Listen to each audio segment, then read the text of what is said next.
The Turn of the Screw by Henry James. Chapter 1. I remember the whole beginning as a succession of flights and drops, a little seesaw of the right throbs and the wrong. After rising, in town, to meet his appeal, I had at all events a couple of very bad days, found myself doubtful again, felt indeed sure I had made a mistake. In this state of mind I spent the long hours of bumping, swinging coach that carried me to the stopping place at which I was to be met by a vehicle from the house.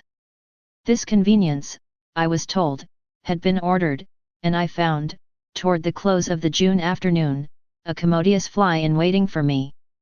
Driving at that hour, on a lovely day, through a country to which the summer sweetness seemed to offer me a friendly welcome, my fortitude mounted afresh and, as we turned into the avenue, encountered a reprieve that was probably but a proof of the point to which it had sunk.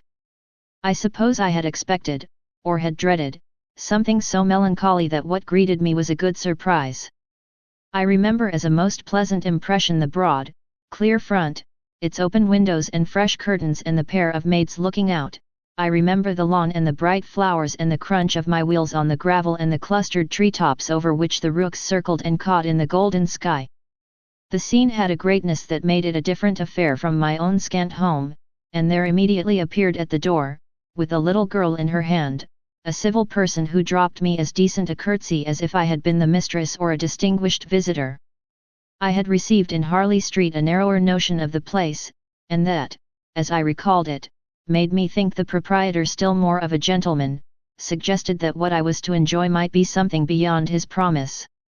I had no drop again till the next day, for I was carried triumphantly through the following hours by my introduction to the younger of my pupils. The little girl who accompanied Mrs. Grose appeared to me on the spot a creature so charming as to make it a great fortune to have to do with her. She was the most beautiful child I had ever seen, and I afterward wondered that my employer had not told me more of her. I slept little that night, I was too much excited, and this astonished me, too, I recollect, remained with me, adding to my sense of the liberality with which I was treated. The large, impressive room, one of the best in the house, the great state bed, as I almost felt it, the full, figured draperies, the long glasses in which, for the first time, I could see myself from head to foot, all struck me like the extraordinary charm of my small charge as so many things thrown in. It was thrown in as well, from the first moment, that I should get on with Mrs. Grose in a relation over which, on my way, in the coach, I fear I had rather brooded. The only thing indeed that in this early outlook might have made me shrink again was the clear circumstance of her being so glad to see me. I perceived within half an hour that she was so glad, stout, simple, plain, clean, wholesome woman as to be positively on her guard against showing it too much. I wondered even then a little why she should wish not to show it, and that, with reflection, with suspicion, might of course have made me uneasy. But it was a comfort that there could be no uneasiness in a connection with anything so beatific as the radiant image of my little girl, the vision of whose angelic beauty had probably more than anything else to do with the restlessness that, before morning, made me several times rise and wander about my room to take in the whole picture and prospect, to watch, from my open window, the faint summer dawn, to look at such portions of the rest of the house as I could catch, and to listen, while, in the fading dusk, the first birds began to twitter, for the possible recurrence of a sound or two, less natural and not without, but within, that I had fancied I heard. There had been a moment when I believed I recognized, faint and far, the cry of a child. There had been another when I found myself just consciously starting as at the passage, before my door, of a light footstep. But these fancies were not marked enough not to be thrown off, and it is only in the light, or the gloom, I should rather say, of other and subsequent matters that they now come back to me. To watch, teach, form little Flora would too evidently be the making of a happy and useful life. It had been agreed between us downstairs that after this first occasion I should have her as a matter of course at night, her small white bed being already arranged, to that end, in my room. What I had undertaken was the whole care of her, and she had remained, just this last time, with Mrs. Grose only as an effect of our consideration for my inevitable strangeness and her natural timidity. In spite of this timidity which the child herself, in the oddest way in the world, had been perfectly frank and brave about, allowing it, without a sign of uncomfortable consciousness, with the deep, sweet serenity indeed of one of Raphael's holy infants, to be discussed, to be imputed to her, and to determine us. I feel quite sure she would presently like me. It was part of what I already liked Mrs. Grose herself for, the pleasure I could see her feel in my admiration and wonder as I sat at supper with 4 tall candles and with my pupil, in a high chair and a bib, brightly facing me, between them, over bread and milk. There were naturally things that in Flora's presence could pass between us only as prodigious and gratified looks, obscure and roundabout allusions. And the little boy, does he look like her? Is he too so very remarkable? One wouldn't flatter a child. Oh, miss, most remarkable. If you think well of this one.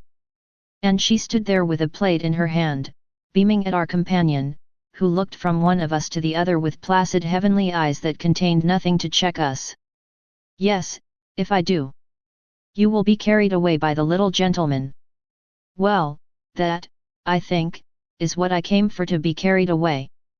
I'm afraid, however, I remember feeling the impulse to add, I'm rather easily carried away.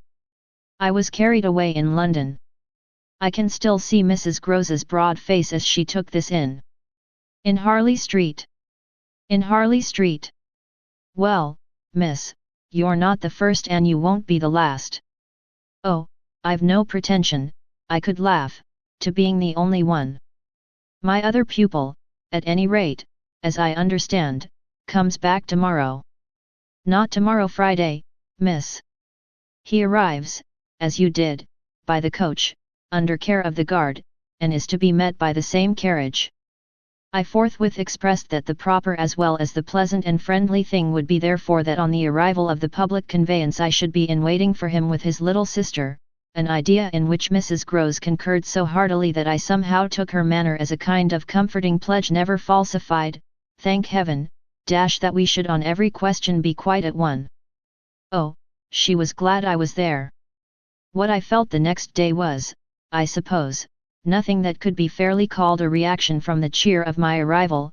It was probably at the most only a slight oppression produced by a fuller measure of the scale, as I walked round them, gazed up at them, took them in, of my new circumstances.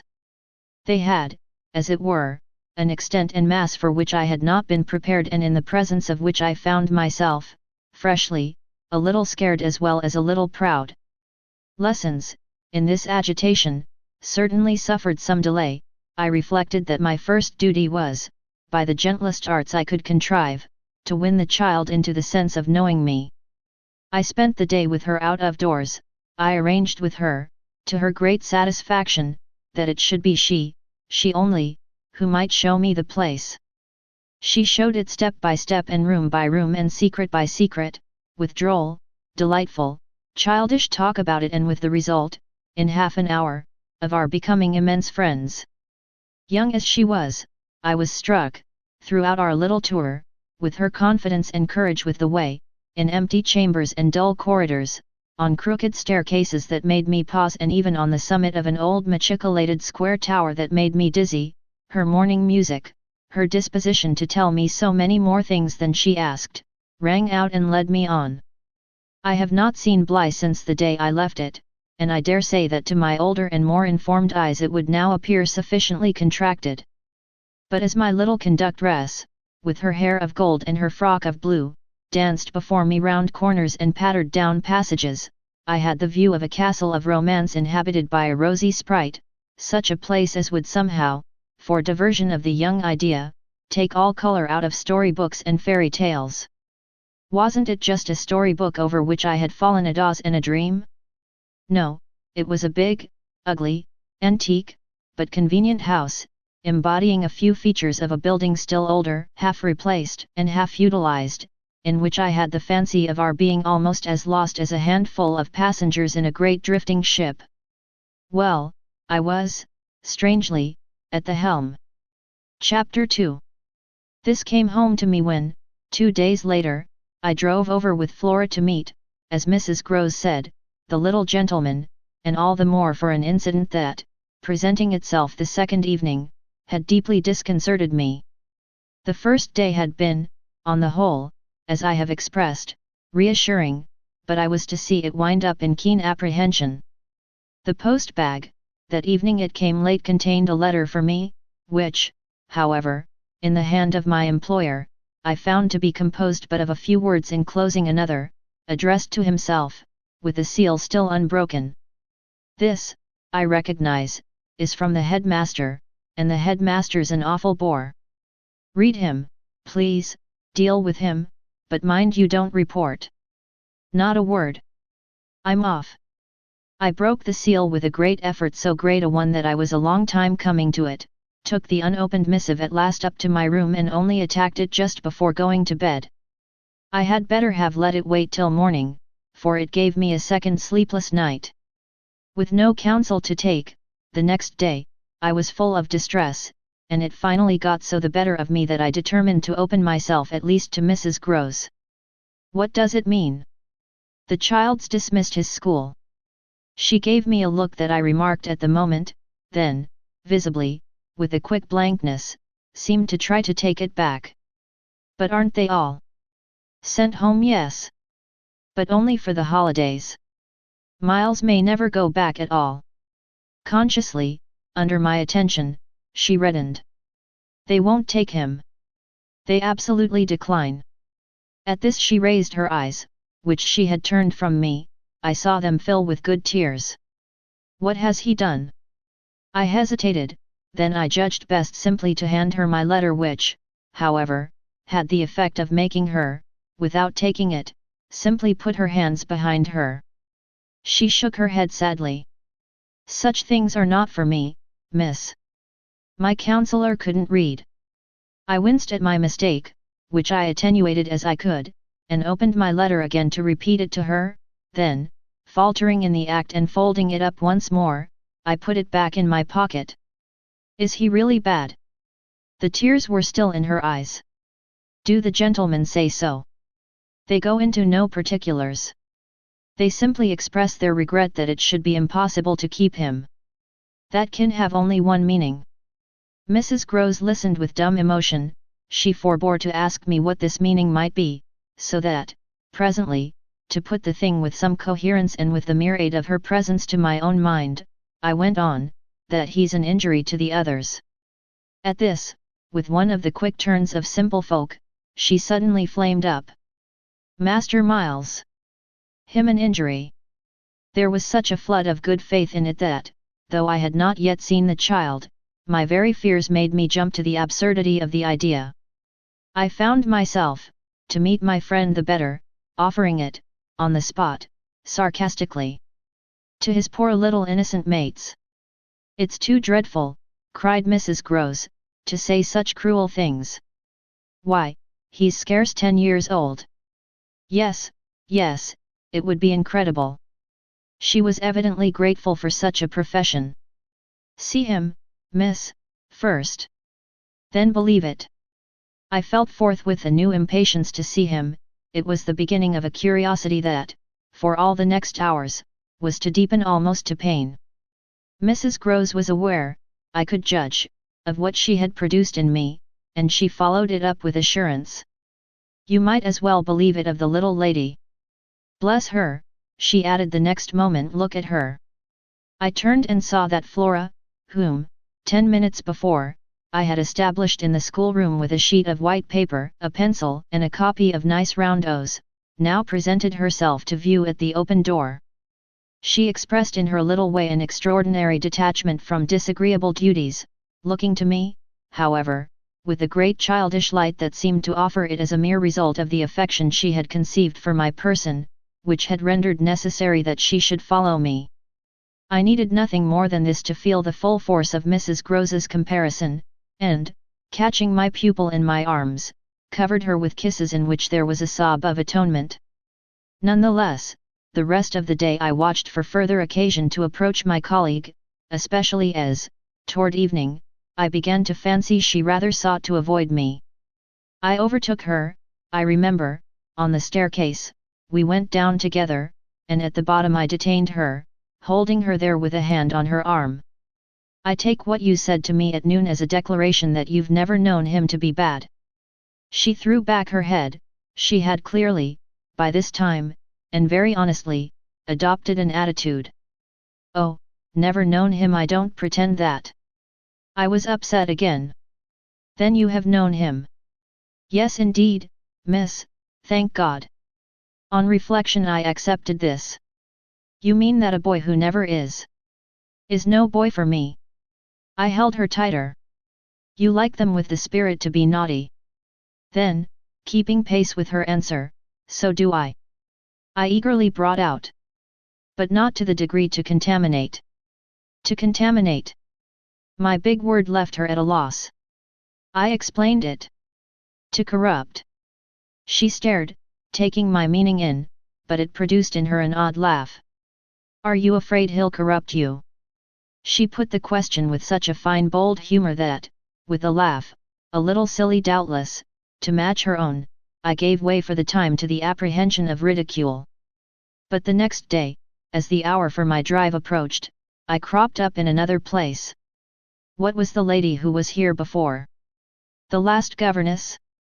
She was also young and pretty, almost as young and almost as pretty, miss, even as you.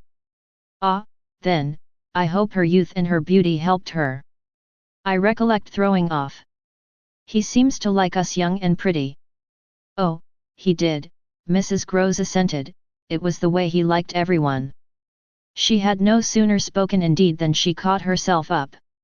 I mean that's his way, the master's. I was struck. But of whom did you speak first? She looked blank, but she colored. Why, of him. Of the master. Of who else? There was so obviously no one else that the next moment I had lost my impression of her having accidentally said more than she meant, and I merely asked what I wanted to know. Did she see anything in the boy? That wasn't right? She never told me. I had a scruple, but I overcame it. Was she careful, particular? Mrs. Groves appeared to try to be conscientious. About some things, yes. But not about all. Again she considered. Well, miss, she's gone. I won't tell tales.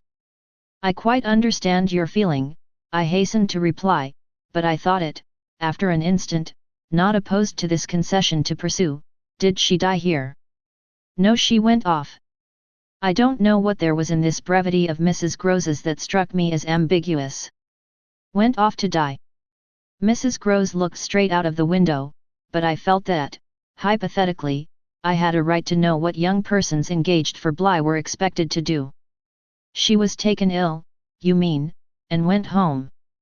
She was not taken ill, so far as appeared, in this house. She left it, at the end of the year, to go home, as she said, for a short holiday, to which the time she had put in had certainly given her a right. We had then a young woman, a nursemaid, who had stayed on and who was a good girl and clever, and she took the children all together for the interval. But our young lady never came back, and at the very moment I was expecting her I heard from the master that she was dead. I turned this over. But of what? He never told me. But please, miss, said Mrs. Groves, I must get to my work. Chapter 3. Her thus turning her back on me was fortunately not, for my just preoccupations, a snub that could check the growth of our mutual esteem. We met, after I had brought home little Miles, more intimately than ever on the ground of my stupefaction, my general emotion, so monstrous was I then ready to pronounce it that such a child as had now been revealed to me should be under an interdict. I was a little late on the scene, and I felt, as he stood wistfully looking out for me before the door of the inn at which the coach had put him down, that I had seen him, on the instant, without and within, in the great glow of freshness, the same positive fragrance of purity, in which I had, from the first moment, seen his little sister. He was incredibly beautiful, and Mrs. Groves had put her finger on it, everything but a sort of passion of tenderness for him was swept away by his presence. What I then and there took him to my heart for was something divine that I have never found to the same degree in any child, his indescribable little air of knowing nothing in the world but love. It would have been impossible to carry a bad name with a greater sweetness of innocence, and by the time I had got back to Bly with him I remained merely bewildered so far, that is, as I was not outraged by the sense of the horrible letter locked up in my room, in a drawer. As soon as I could compass a private word with Mrs. Grose I declared to her that it was grotesque. She promptly understood me. "You mean the cruel charge? It doesn't live an instant. My dear woman, look at him." She smiled at my pretension to have discovered his charm. "I assure you, miss, I do nothing else." "What will you say, then?" she immediately added. In answer to the letter. I had made up my mind. "Nothing." "And to his uncle?" I was incisive. "Nothing." "And to the boy himself?" I was wonderful. "Nothing." She gave with her apron a great wipe to her mouth. "Then I'll stand by you. We'll see it out. We'll see it out," I ardently echoed, giving her my hand to make it a vow. She held me there a moment, then whisked up her apron again with her detached hand. "Would you mind, miss, if I used the freedom to kiss me?" "No." I took the good creature in my arms and, after we had embraced like sisters, felt still more fortified and indignant. This, at all events, was for the time, a time so full that, as I recall the way it went, it reminds me of all the art I now need to make it a little distinct. What I look back at with amazement is the situation I accepted. I had undertaken, with my companion, to see it out, and I was under a charm, apparently, that could smooth away the extent and the far and difficult connections of such an effort. I was lifted aloft on a great wave of infatuation and pity. I found it simple, in my ignorance, my confusion, and perhaps my conceit, to assume that I could deal with a boy whose education for the world was all on the point of beginning. I am unable even to remember at this day what proposal I framed for the end of his holidays and the resumption of his studies. Lessons with me, indeed, that charming summer, we all had a theory that he was to have, but I now feel that, for weeks, the lessons must have been rather my own. I learned something at first, certainly that had not been one of the teachings of my small, smothered life, learned to be amused, and even amusing, and not to think for the morrow. It was the first time, in a manner, that I had known space and air and freedom, all the music of summer and all the mystery of nature. And then there was consideration, and consideration was sweet. Oh, it was a trap not designed, but deep to my imagination, to my delicacy, perhaps to my vanity, to whatever, in me, was most excitable. The best way to picture it all is to say that I was off my guard. They gave me so little trouble, they were of a gentleness so extraordinary. I used to speculate, but even this with a dim disconnectedness, as to how the rough future, for all futures are rough, would handle them and might bruise them. They had the bloom of health and happiness, and yet, as if I had been in charge of a pair of little grandees, of princes of the blood, for whom everything, to be right, would have to be enclosed and protected, the only form that, in my fancy, the after years could take for them was that of a romantic, a really royal extension of the garden and the park. It may be, of course, above all, that what suddenly broke into this gives the previous time a charm of stillness, that hush in which something gathers or crouches. The change was actually like the spring of a beast. In the first weeks the days were long, they often, at their finest, gave me what I used to call my own hour, the hour when, for my pupils, tea time and bedtime having come and gone, I had, before my final retirement, a small interval alone. Much as I liked my companions, this hour was the thing in the day I liked most, and I liked it best of all when, as the light faded, or rather, I should say, the day lingered and the last calls of the last birds sounded, in a flushed sky, from the old trees, I could take a turn into the grounds and enjoy, almost with a sense of property that amused and flattered me, the beauty and dignity of the place.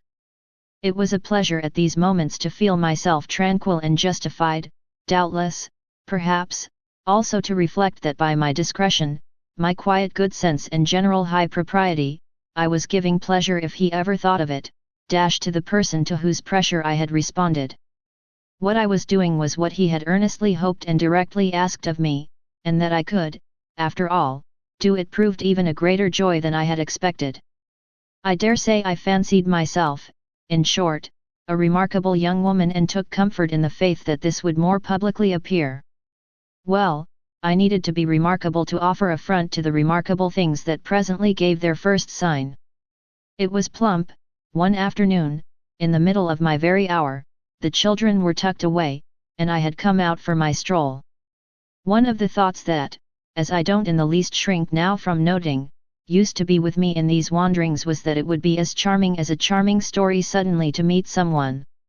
Someone would appear there at the turn of a path and would stand before me and smile and approve. I didn't ask more than that, I only asked that he should know, and the only way to be sure he knew would be to see it, and the kind light of it, in his handsome face. That was exactly present to me, by which I mean the face was when, on the first of these occasions, at the end of a long June day, I stopped short on emerging from one of the plantations and coming into view of the house.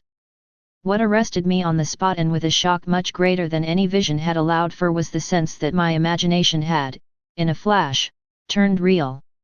He did stand there, but high up, beyond the lawn and at the very top of the tower to which, on that first morning, little Flora had conducted me. This tower was one of a pair square, incongruous, crenellated structures that were distinguished, for some reason, though I could see little difference, as the new and the old. They flanked opposite ends of the house and were probably architectural absurdities, redeemed in a measure indeed by not being wholly disengaged nor of a height too pretentious, dating, in their gingerbread antiquity, from a romantic revival that was already a respectable past. I admired them, had fancies about them, for we could all profit in a degree, especially when they loomed through the dusk, by the grandeur of their actual battlements, yet it was not at such an elevation that the figure I had so often invoked seemed most in place. It produced in me, this figure, in the clear twilight, I remember, two distinct gasps of emotion, which were, sharply, the shock of my first and that of my second surprise. My second was a violent perception of the mistake of my first. The man who met my eyes was not the person I had precipitately supposed. There came to me thus a bewilderment of vision of which, after these years, there is no living view that I can hope to give. An unknown man in a lonely place is a permitted object of fear to a young woman privately bred, and the figure that faced me was a few more seconds assured me as little anyone else I knew as it was the image that had been in my mind. I had not seen it in Harley Street, I had not seen it anywhere. The place, moreover, in the strangest way in the world, had, on the instant, and by the very fact of its appearance, become a solitude. To me at least, making my statement here with a deliberation with which I have never made it, the whole feeling of the moment returns. It was as if, while I took in what I did take in, all the rest of the scene had been stricken with death. I can hear again, as I write, the intense hush in which the sounds of evening dropped. The rooks stopped cawing in the golden sky, and the friendly hour lost, for the minute, all its voice. But there was no other change in nature, unless indeed it were a change that I saw with a stranger sharpness.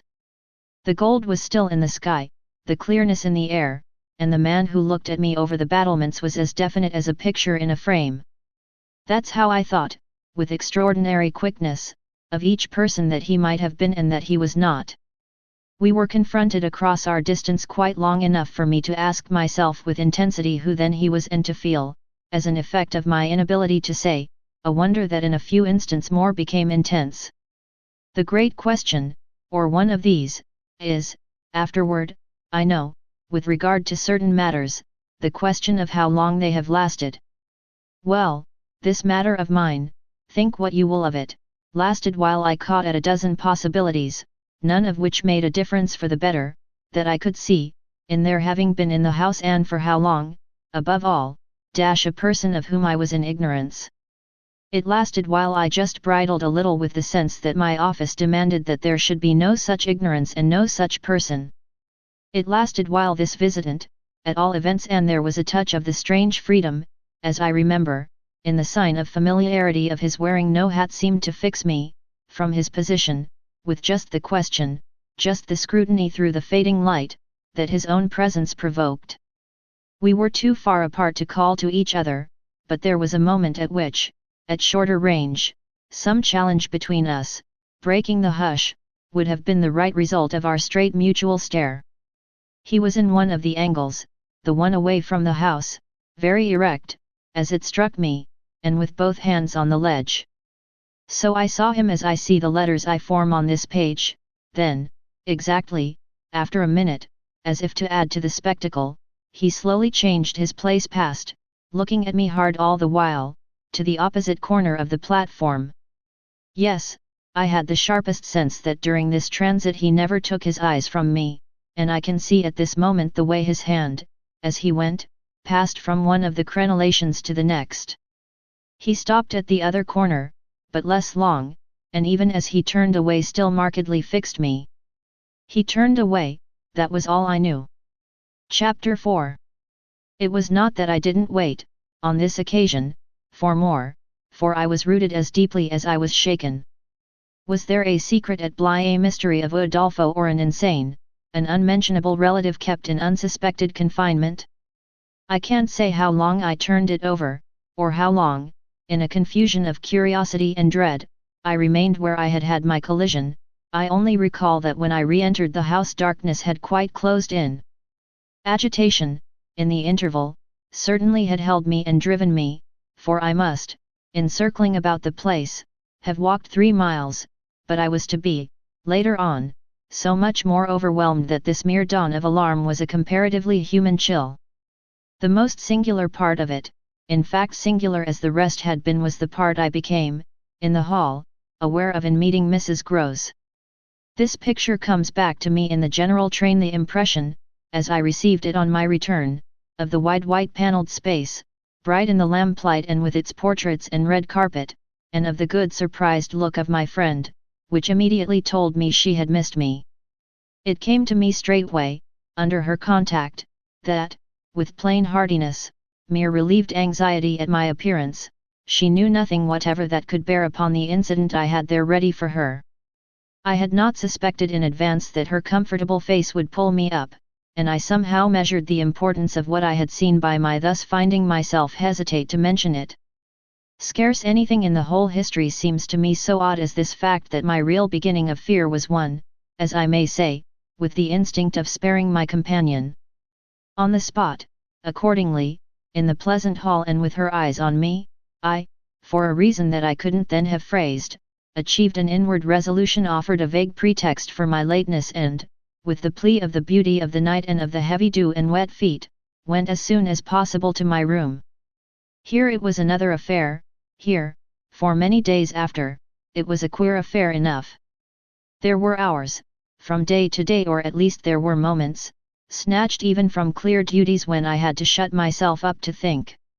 It was not so much yet that I was more nervous than I could bear to be, as that I was remarkably afraid of becoming so, for the truth I had now to turn over was, simply and clearly, the truth that I could arrive at no account whatever of the visitor with whom I had been so inexplicably, and yet, as it seemed to me, so intimately concerned.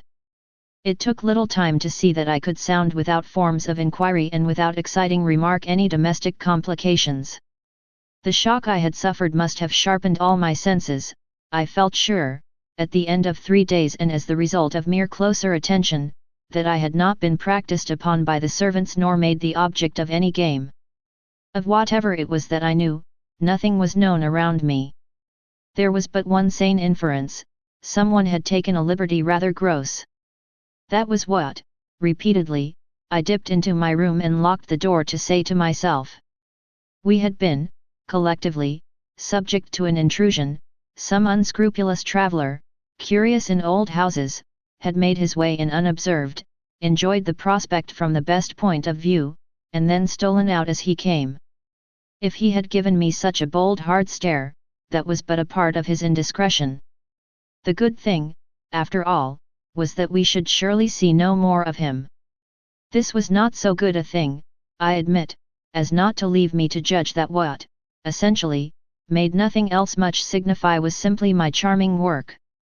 My charming work was just my life with Miles and Flora, and through nothing could I so like it as through feeling that I could throw myself into it in trouble. The attraction of my small charges was a constant joy, leading me to wonder afresh at the vanity of my original fears, the distaste I had begun by entertaining for the probable grey prose of my office. There was to be no grey prose, it appeared, and no long grind, so how could work not be charming that presented itself as daily beauty? It was all the romance of the nursery and the poetry of the schoolroom.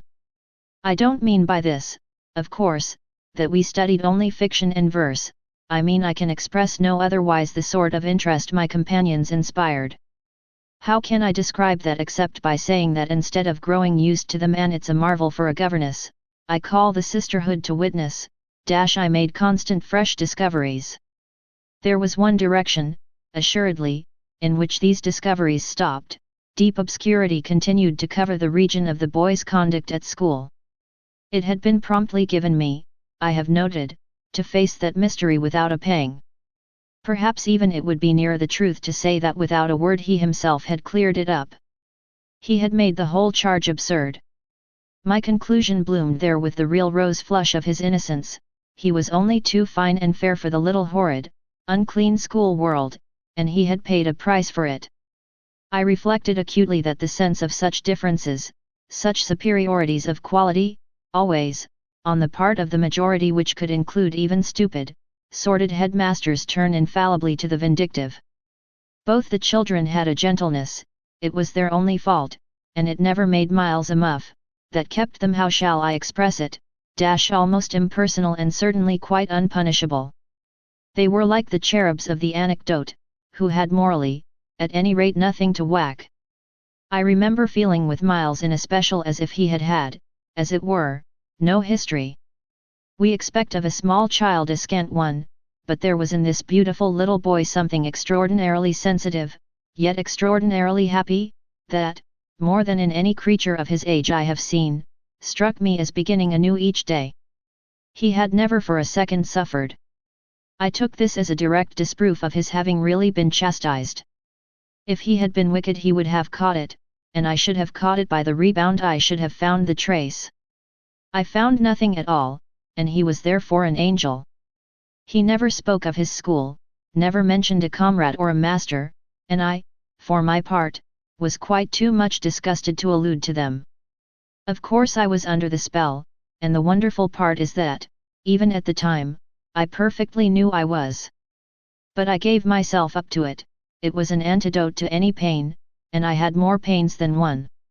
I was in receipt in these days of disturbing letters from home, where things were not going well. But with my children, what things in the world mattered? That was the question I used to put to my scrappy retirements. I was dazzled by their loveliness. There was a Sunday to get on when it rained with such force and for so many hours that there could be no procession to church, in consequence of which, as the day declined, I had arranged with Mrs. Grose that, should the evening show improvement, we would attend together the late service. The rain happily stopped, and I prepared for our walk, which, through the park and by the good road to the village, would be a matter of 20 minutes. Coming downstairs to meet my colleague in the hall, I remembered a pair of gloves that had required 3 stitches and that had received them with a publicity perhaps not edifying while I sat with the children at their tea, served on Sundays, by exception, in that cold, clean temple of mahogany and brass, the grown-up dining room. The gloves had been dropped there, and I turned in to recover them. The day was grey enough, but the afternoon light still lingered, and it enabled me, on crossing the threshold, not only to recognize, on a chair near the wide window, then closed, the articles I wanted, but to become aware of a person on the other side of the window and looking straight in. One step into the room had sufficed, my vision was instantaneous, it was all there. The person looking straight in was the person who had already appeared to me. He appeared thus again with I won't say greater distinctness, for that was impossible, but with a nearness that represented a forward stride in our intercourse and made me, as I met him, catch my breath and turn cold. He was the same, and seen, this time, as he had been seen before, from the waist up, the window, though the dining room was on the ground floor, not going down to the terrace on which he stood. His face was close to the glass, yet the effect of this better view was, strangely, only to show me how intense the former had been. He remained but a few seconds long enough to convince me he also saw and recognized, but it was as if I had been looking at him for years and had known him always. Something, however, happened this time that had not happened before. His stare into my face, through the glass and across the room, was as deep and hard as then, but it quitted me for a moment during which I could still watch it, see it fix successively several other things. On the spot there came to me the added shock of a certitude that it was not for me he had come there. He had come for someone else. The flash of this knowledge, for it was knowledge in the midst of dread, produced in me the most extraordinary effect, started as I stood there, a sudden vibration of duty and courage. I say courage because I was beyond all doubt already far gone. I bounded straight out of the door again, reached that of the house, got, in an instant, upon the drive, and, passing along the terrace as fast as I could rush, turned a corner and came full in sight. But it was in sight of nothing now. My visitor had vanished. I stopped, I almost dropped, with the real relief of this, but I took in the whole scene. I gave him time to reappear. I call it time, but how long was it? I can't speak to the purpose today of the duration of these things. That kind of measure must have left me, they couldn't have lasted as they actually appeared to me to last. The terrace and the whole place, the lawn and the garden beyond it, all I could see of the park, were empty with a great emptiness. There were shrubberies and big trees, but I remember the clear assurance I felt that none of them concealed him. He was there or was not there if I didn't see him. I got hold of this, then, instinctively, instead of returning as I had come, went to the window. It was confusedly present to me that I ought to place myself where he had stood. I did so. I applied my face to the pane and looked, as he had looked, into the room.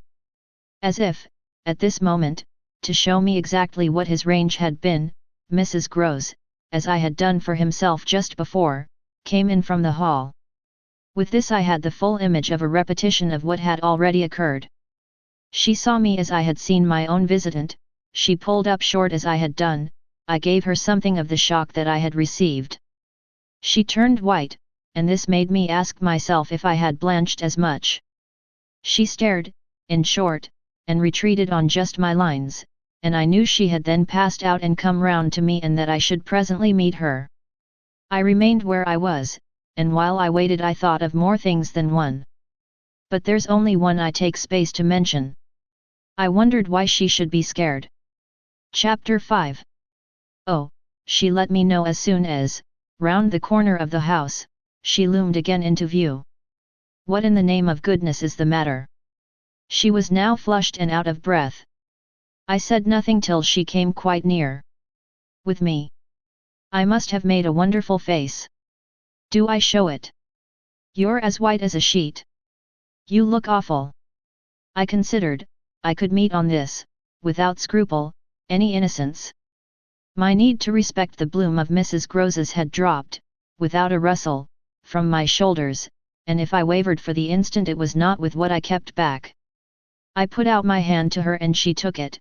I held her hard a little, liking to feel her close to me. There was a kind of support in the shy heave of her surprise. You came for me for church, of course, but I can't go. Has anything happened? Yes. You must know now. Did I look very queer? Through this window? Dreadful. Well, I said, I've been frightened. Mrs. Grose's eyes expressed plainly that she had no wish to be, yet also that she knew too well her place not to be ready to share with me any marked inconvenience. Oh, it was quite settled that she must share. Just what you saw from the dining room a minute ago was the effect of that.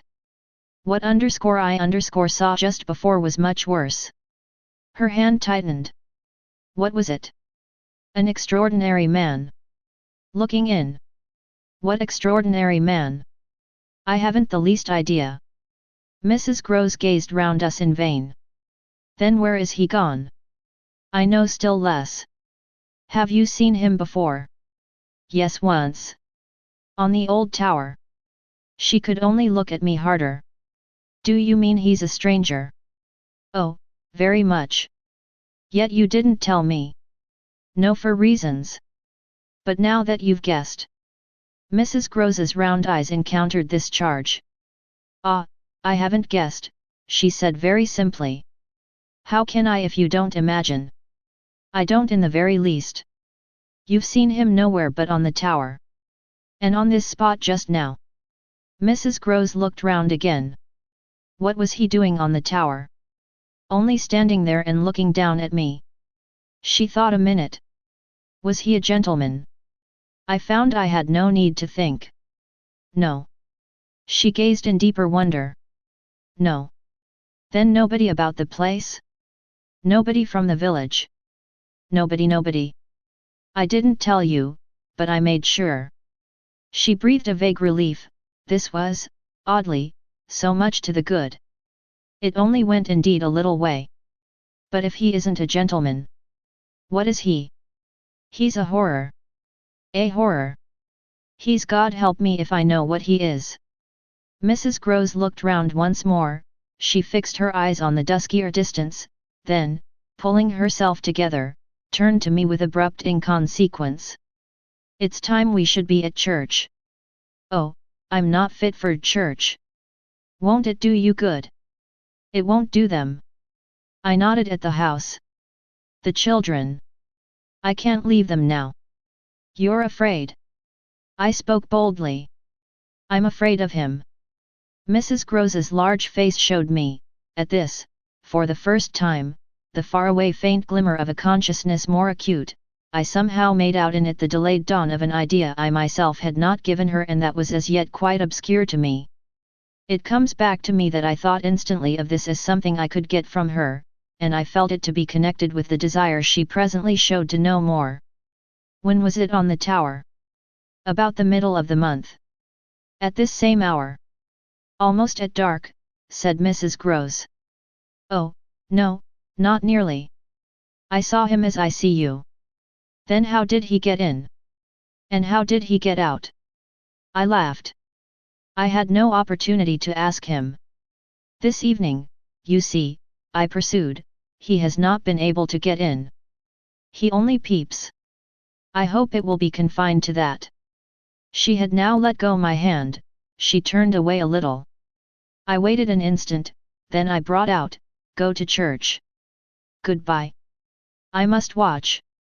Slowly she faced me again. Do you fear for them? We met in another long look. Don't you? Instead of answering she came nearer to the window and, for a minute, applied her face to the glass.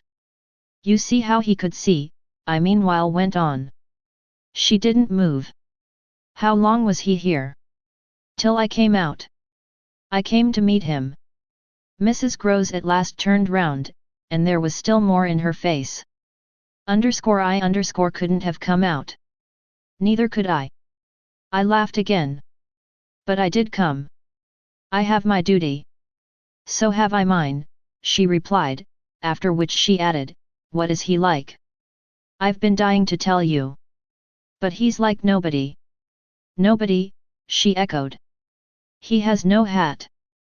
Then seeing in her face that she already, in this, with a deeper dismay, found a touch of picture, I quickly added stroke to stroke. He has red hair, very red, close curling, and a pale face, long in shape, with straight, good features and little, rather queer whiskers that are as red as his hair. His eyebrows are, somehow, darker, they look particularly arched and as if they might move a good deal. His eyes are sharp, strange awfully, but I only know clearly that they're rather small and very fixed. His mouth's wide, and his lips are thin, and except for his little whiskers he's quite clean-shaven. He gives me a sort of sense of looking like an actor. An actor. It was impossible to resemble one less, at least, than Mrs. Grose at that moment. I've never seen one, but so I suppose them. He's tall, active, erect, I continued, but never a gentleman. My companion's face had blanched as I went on, her round eyes started and her mild mouth gaped. A gentleman, she gasped, confounded, stupefied, a gentleman he. You know him then? She visibly tried to hold herself. But he is handsome. I saw the way to help her. Remarkably. And dressed. In somebody's clothes. They're smart, but they're not his own. She broke into a breathless affirmative groan, they're the master's. I caught it up. You do know him? She faltered but a second. Quint, she cried. Quint? Peter Quint, his own man, his valet, when he was here. When the master was. Gaping still, but meeting me, she pieced it all together. He never wore his hat, but he did wear well, there were waistcoats missed. They were both here last year. Then the master went, and Quint was alone. I followed, but halting a little. Alone. Alone with us. Then, as from a deeper depth, in charge, she added. And what became of him? She hung fire so long that I was still more mystified. He went, too, she brought out at last. Went where? Her expression, at this, became extraordinary. God knows where. He died. Died. I almost shrieked. She seemed fairly to square herself, plant herself more firmly to utter the wonder of it. Yes. Mr. Quint is dead. Chapter 6. It took of course more than that particular passage to place us together in presence of what we had now to live with as we could my dreadful liability to impressions of the order so vividly exemplified, and my companion's knowledge, henceforth a knowledge half consternation and half compassion of that liability. There had been, this evening, after the revelation left me, for an hour, so prostrate there had been, for either of us, no attendance on any service but a little service of tears and vows, of prayers and promises, a climax to the series of mutual challenges and pledges that had straightway ensued on our retreating together to the schoolroom and shutting ourselves up there to have everything out. The result of our having everything out was simply to reduce our situation to the last rigor of its elements. She herself had seen nothing, not the shadow of a shadow, and nobody in the house but the governess was in the governess's plight, yet she accepted without directly impugning my sanity the truth as I gave it to her, and ended by showing me, on this ground, an awe-stricken tenderness, an expression of the sense of my more than questionable privilege, of which the very breath has remained with me as that of the sweetest of human charities. What was settled between us, accordingly, that night, was that we thought we might bear things together, and I was not even sure that, in spite of her exemption, it was she who had the best of the burden. I knew at this hour, I think, as well as I knew later, what I was capable of meeting to shelter my pupils, but it took me some time to be wholly sure of what my honest ally was prepared for to keep terms with so compromising a contract. I was queer company enough, quite as queer as the company I received, but as I trace over what we went through I see how much common ground we must have found in the one idea that, by good fortune, could steady us. It was the idea, the second movement, that led me straight out, as I may say, of the inner chamber of my dread. I could take the air in the court, at least, and there Mrs. Grose could join me. Perfectly can I recall now the particular way strength came to me before we separated for the night. We had gone over and over every feature of what I had seen. He was looking for someone else, you say, someone who was not you. He was looking for little Miles. A portentous clearness now possessed me. That's whom he was looking for. But how do you know? I know, I know, I know. My exaltation grew. And you know, my dear. She didn't deny this, but I required, I felt, not even so much telling as that. She resumed in a moment, at any rate, what if he should see him? Little Miles? That's what he wants. She looked immensely scared again. The child. Heaven forbid. The man. He wants to appear to them. That he might was an awful conception, and yet, somehow, I could keep it at bay, which, moreover, as we lingered there, was what I succeeded in practically proving. I had an absolute certainty that I should see again what I had already seen, but something within me said that by offering myself bravely as the sole subject of such experience, by accepting, by inviting, by surmounting it all, I should serve as an expiatory victim and guard the tranquility of my companions. The children, in especial, I should thus fence about and absolutely save. I recall one of the last things I said that night to Mrs. Gross. It does strike me that my pupils have never mentioned. She looked at me hard as I musingly pulled up his having been here and the time they were with him. The time they were with him, and his name, his presence, his history, in any way. Oh, the little lady doesn't remember. She never heard or knew the circumstances of his death. I thought with some intensity. Perhaps not. But Miles would remember, Miles would know. Ah, don't try him, broke from Mrs. Gross. I returned her the look she had given me. Don't be afraid. I continued to think. It is rather odd that he has never spoken of him. Never by the least allusion. And you tell me they were great friends. Oh, it wasn't him. Mrs. Gross with emphasis declared. It was Quint's own fancy. To play with him, I mean to spoil him. She paused a moment, then she added, Quint was much too free. This gave me, straight from my vision of his face, such a face, a sudden sickness of disgust. Too free with my boy. Too free with everyone.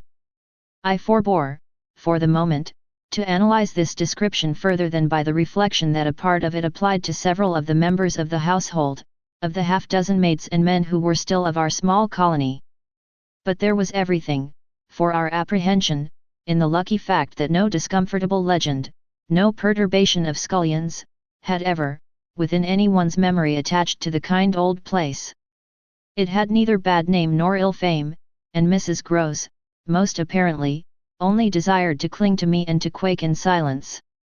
I even put her, the very last thing of all, to the test. It was when, at midnight, she had her hand on the schoolroom door to take leave. I have it from you then, for it's of great importance, that he was definitely and admittedly bad. Oh, not admittedly. I knew it, but the master didn't. And you never told him? Well, he didn't like tale-bearing, he hated complaints. He was terribly short with anything of that kind, and if people were all right to him, he wouldn't be bothered with more. This squared well enough with my impressions of him. He was not a trouble-loving gentleman, nor so very particular perhaps about some of the company he kept. All the same, I pressed my interlocutress. I promise you I would have told. She felt my discrimination. I dare say I was wrong. But, really, I was afraid. Afraid of what? Of things that man could do. Quint was so clever, he was so deep.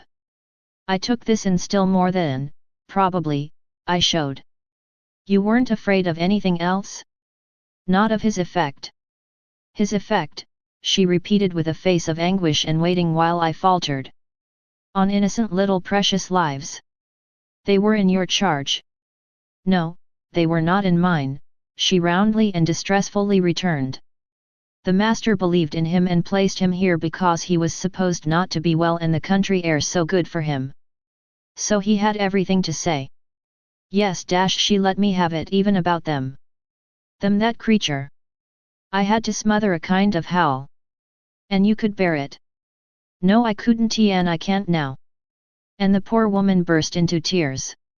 A rigid control, from the next day, was, as I have said, to follow them, yet how often and how passionately, for a week, we came back together to the subject. Much as we had discussed it that Sunday night, I was, in the immediate later hours in especial, for it may be imagined whether I slept, still haunted with the shadow of something she had not told me. I myself had kept back nothing, but there was a word Mrs. Gross had kept back. I was sure, moreover, by morning, that this was not from a failure of frankness, but because on every side there were fears. It seems to me indeed, in retrospect, that by the time the morrow's sun was high I had restlessly read into the fact before us almost all the meaning they were to receive from subsequent and more cruel occurrences. What they gave me above all was just the sinister figure of the living man the dead one would keep a while, n of the months he had continuously passed at Bly, which, added up, made a formidable stretch. The limit of this evil time had arrived only when, on the dawn of a winter's morning, Peter Quint was found, by a labourer going to early work, stone dead on the road from the village, a catastrophe explained superficially at least by a visible wound to his head, such a wound as might have been produced and as, on the final evidence, had been by a fatal slip, in the dark and after leaving the public house, on the steepish icy slope, a wrong path altogether, at the bottom of which he lay.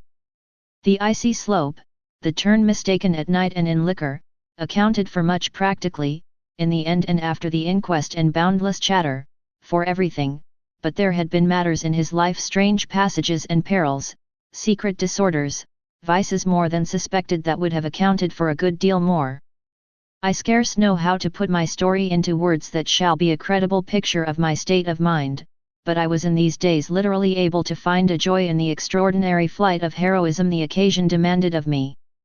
I now saw that I had been asked for a service admirable and difficult, and there would be a greatness in letting it be seen in the right quarter, that I could succeed where many another girl might have failed. It was an immense help to me. I confess I rather applaud myself as I look back, that I saw my service so strongly and so simply. I was there to protect and defend the little creatures in the world, the most bereaved and the most lovable, the appeal of whose helplessness had suddenly become only too explicit, a deep, constant ache of one's own committed heart. We were cut off, really, together, we were united in our danger. They had nothing but me, and I had them. It was in short a magnificent chance. This chance presented itself to me in an image richly material. I was a screen. I was to stand before them. The more I saw, the less they would. I began to watch them in a stifled suspense, a disguised excitement that might well, had it continued too long, have turned to something like madness. What saved me, as I now see, was that it turned to something else altogether. It didn't last as suspense, it was superseded by horrible proofs. Proofs, I say, yes, from the moment I really took hold. This moment dated from an afternoon hour that I happened to spend in the grounds with the younger of my pupils alone. We had left Miles indoors, on the red cushion of a deep window seat. He had wished to finish a book, and I had been glad to encourage a purpose so laudable in a young man whose only defect was an occasional excess of the restless. His sister, on the contrary, had been alert to come out, and I strolled with her half an hour, seeking the shade, for the sun was still high and the day exceptionally warm. I was aware afresh, with her, as we went, of how, like her brother, she contrived it was the charming thing in both children to let me alone without appearing to drop me and to accompany me without appearing to surround. They were never importunate and yet never listless. My attention to them all really went to seeing them amuse themselves immensely without me. This was a spectacle they seemed actively to prepare and that engaged me as an active admirer. I walked in a world of their invention. They had no occasion whatever to draw upon mine, so that my time was taken only with being, for them, some remarkable person or thing that the game of the moment required, and that was merely, thanks to my superior, my exalted stamp, a happy and highly distinguished sinecure. I forget what I was on the present occasion. I only remember that I was something very important and very quiet, and that Flora was playing very hard. We were on the edge of the lake, and, as we had lately begun geography, the lake was the Sea of Azov. Suddenly, in these circumstances, I became aware that, on the other side of the Sea of Azov, we had an interested spectator. The way this knowledge gathered in me was the strangest thing in the world, the strangest, that is, except the very much stranger in which it quickly merged itself. I had sat down with a piece of work, for I was something or other that could sit on the old stone bench which overlooked the pond, and in this position I began to take in with certitude, and yet without direct vision, the presence, at a distance, of a third person. The old trees, the thick shrubbery, made a great and pleasant shade, but it was all suffused with the brightness of the hot, still hour. There was no ambiguity in anything, none whatever, at least, in the conviction I from one moment to another found myself forming as to what I should see straight before me and across the lake as a consequence of raising my eyes. They were attached at this juncture to the stitching in which I was engaged, and I can feel once more the spasm of my effort not to move them till I should so have steadied myself as to be able to make up my mind what to do. There was an alien object in view, a figure whose right of presence I instantly, passionately questioned. I recollect counting over perfectly the possibilities, reminding myself that nothing was more natural, for instance, than the appearance of one of the men about the place, or even of a messenger, a postman, or a tradesman's boy, from the village. That reminder had as little effect on my practical certitude as I was conscious still even without looking of its having upon the character and attitude of our visitor. Nothing was more natural than that these things should be the other things that they absolutely were not. Of the positive identity of the apparition I would assure myself as soon as the small clock of my courage should have ticked out the right second. Meanwhile, with an effort that was already sharp enough, I transferred my eyes straight to little Flora, who, at the moment, was about 10 yards away. My heart had stood still for an instant with the wonder and terror of the question whether she too would see, and I held my breath while I waited for what a cry from her, what some sudden innocent sign either of interest or of alarm, would tell me. I waited, but nothing came. Then, in the first place, and there is something more dire in this, I feel, than in anything I have to relate, I was determined by a sense that, within a minute, all sounds from her had previously dropped, and, in the second, by the circumstance that, also within the minute, she had, in her play, turned her back to the water. This was her attitude when I at last looked at her, looked with the confirmed conviction that we were still, together, under direct personal notice. She had picked up a small flat piece of wood, which happened to have in it a little hole that had evidently suggested to her the idea of sticking in another fragment that might figure as a mast and make the thing a boat. This second morsel, as I watched her, she was very markedly and intently attempting to tighten in its place. My apprehension of what she was doing sustained me so that after some seconds I felt I was ready for more.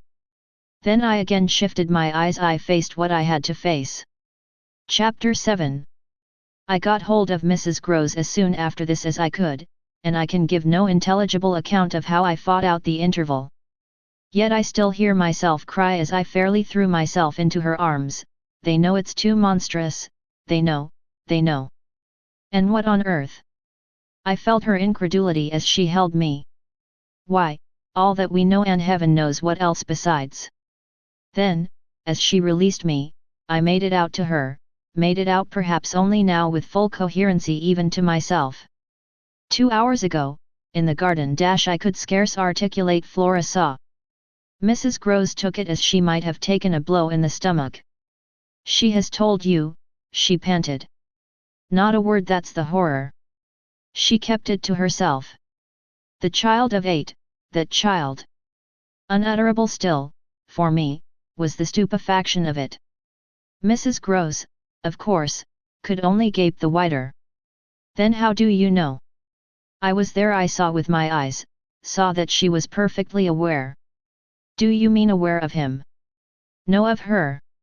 I was conscious as I spoke that I looked prodigious things, for I got the slow reflection of them in my companion's face. Another person this time, but a figure of quite as unmistakable horror and evil, a woman in black, pale and dreadful, with such an air also, and such a face, on the other side of the lake. I was there with the child quiet for the hour, and in the midst of it she came. Came how, from where? From where they come from. She just appeared and stood there, but not so near. And without coming nearer. Oh, for the effect and the feeling, she might have been as close as you. My friend, with an odd impulse, fell back a step. Was she someone you've never seen? Yes. But someone the child has. Someone you have. Then, to show how I had thought it all out, my predecessor, the one who died. Miss Jessel. Miss Jessel. You don't believe me? I pressed. She turned right and left in her distress. How can you be sure? This drew from me, in the state of my nerves, a flash of impatience. Then ask Flora, she's sure. But I had no sooner spoken than I caught myself up. No, for God's sake, don't. She'll say she isn't, she'll lie. Mrs. Groves was not too bewildered instinctively to protest. Ah, how can you? Because I'm clear. Flora doesn't want me to know. It's only then to spare you. No, no, there are depths, depths. The more I go over it, the more I see in it, and the more I see in it, the more I fear. I don't know what I don't see, what I don't fear. Mrs. Groves tried to keep up with me. You mean you're afraid of seeing her again? Oh, no, that's nothing now. Then I explained. It's of not seeing her. But my companion only looked wan. I don't understand you. Why, it's that the child may keep it up, and that the child assuredly will without my knowing it. At the image of this possibility Mrs. Groves for a moment collapsed, yet presently to pull herself together again, as if from the positive force of the sense of what, should we yield an inch, there would really be to give way to. Dear, dear, we must keep our heads. And after all, if she doesn't mind it. She even tried a grim joke. Perhaps she likes it. Likes such things, a scrap of an infant. Isn't it just a proof of her blessed innocence? My friend bravely inquired. She brought me, for the instant, almost round. Oh, we must clutch at that, we must cling to it. If it isn't a proof of what you say, it's a proof of God knows what. For the woman's a horror of horrors. Mrs. Groves, at this, fixed her eyes a minute on the ground, then at last raising them, "Tell me how you know," she said. "Then you admit it's what she was?" I cried. "Tell me how you know," my friend simply repeated. "No? By seeing her. By the way she looked." "At you, do you mean so wickedly?" "Dear me, no, I could have borne that. She gave me never a glance. She only fixed the child." Mrs. Groves tried to see it. "Fixed her? Ah, with such awful eyes." She stared at mine as if they might really have resembled them. "Do you mean of dislike?" "God help us, no. Of something much worse." Worse than dislike, this left her indeed at a loss. With a determination indescribable. With a kind of fury of intention.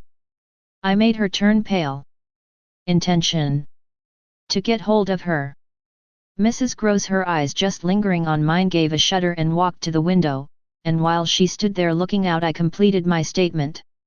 "That's what Flora knows." After a little she turned round. "The person was in black, you say?" "In mourning, rather poor, almost shabby. But yes, with extraordinary beauty." I now recognized to what I had at last, stroke by stroke, brought the victim of my confidence, for she quite visibly weighed this. "Oh, handsome, very, very," I insisted, "wonderfully handsome. But infamous." She slowly came back to me. Miss Jessel was infamous. She once more took my hand in both her own, holding it as tight as if to fortify me against the increase of alarm I might draw from this disclosure. "They were both infamous," she finally said. So, for a little, we faced it once more together, and I found absolutely a degree of help in seeing it now so straight. "I appreciate," I said, "the great decency of your not having hitherto spoken, but the time has certainly come to give me the whole thing." She appeared to assent to this, but still only in silence, seeing which I went on, "I must have it now. Of what did she die?" "Come, there was something between them." "There was everything. In spite of the difference." "Oh, of their rank, their condition." She brought it woefully out. "She was a lady." I turned it over, I again saw. "Yes, she was a lady. And he so dreadfully below," said Mrs. Groves. I felt that I doubtless needn't press too hard, in such company, on the place of a servant in the scale, but there was nothing to prevent an acceptance of my companion's own measure of my predecessor's abasement. There was a way to deal with that, and I dealt, the more readily for my full vision on the evidence of our employer's late clever, good-looking own man, impudent, assured, spoiled, depraved. The fellow was a hound. Mrs. Groves considered as if it were perhaps a little a case for a sense of shades. I've never seen one like him. He did what he wished. With her. With them all.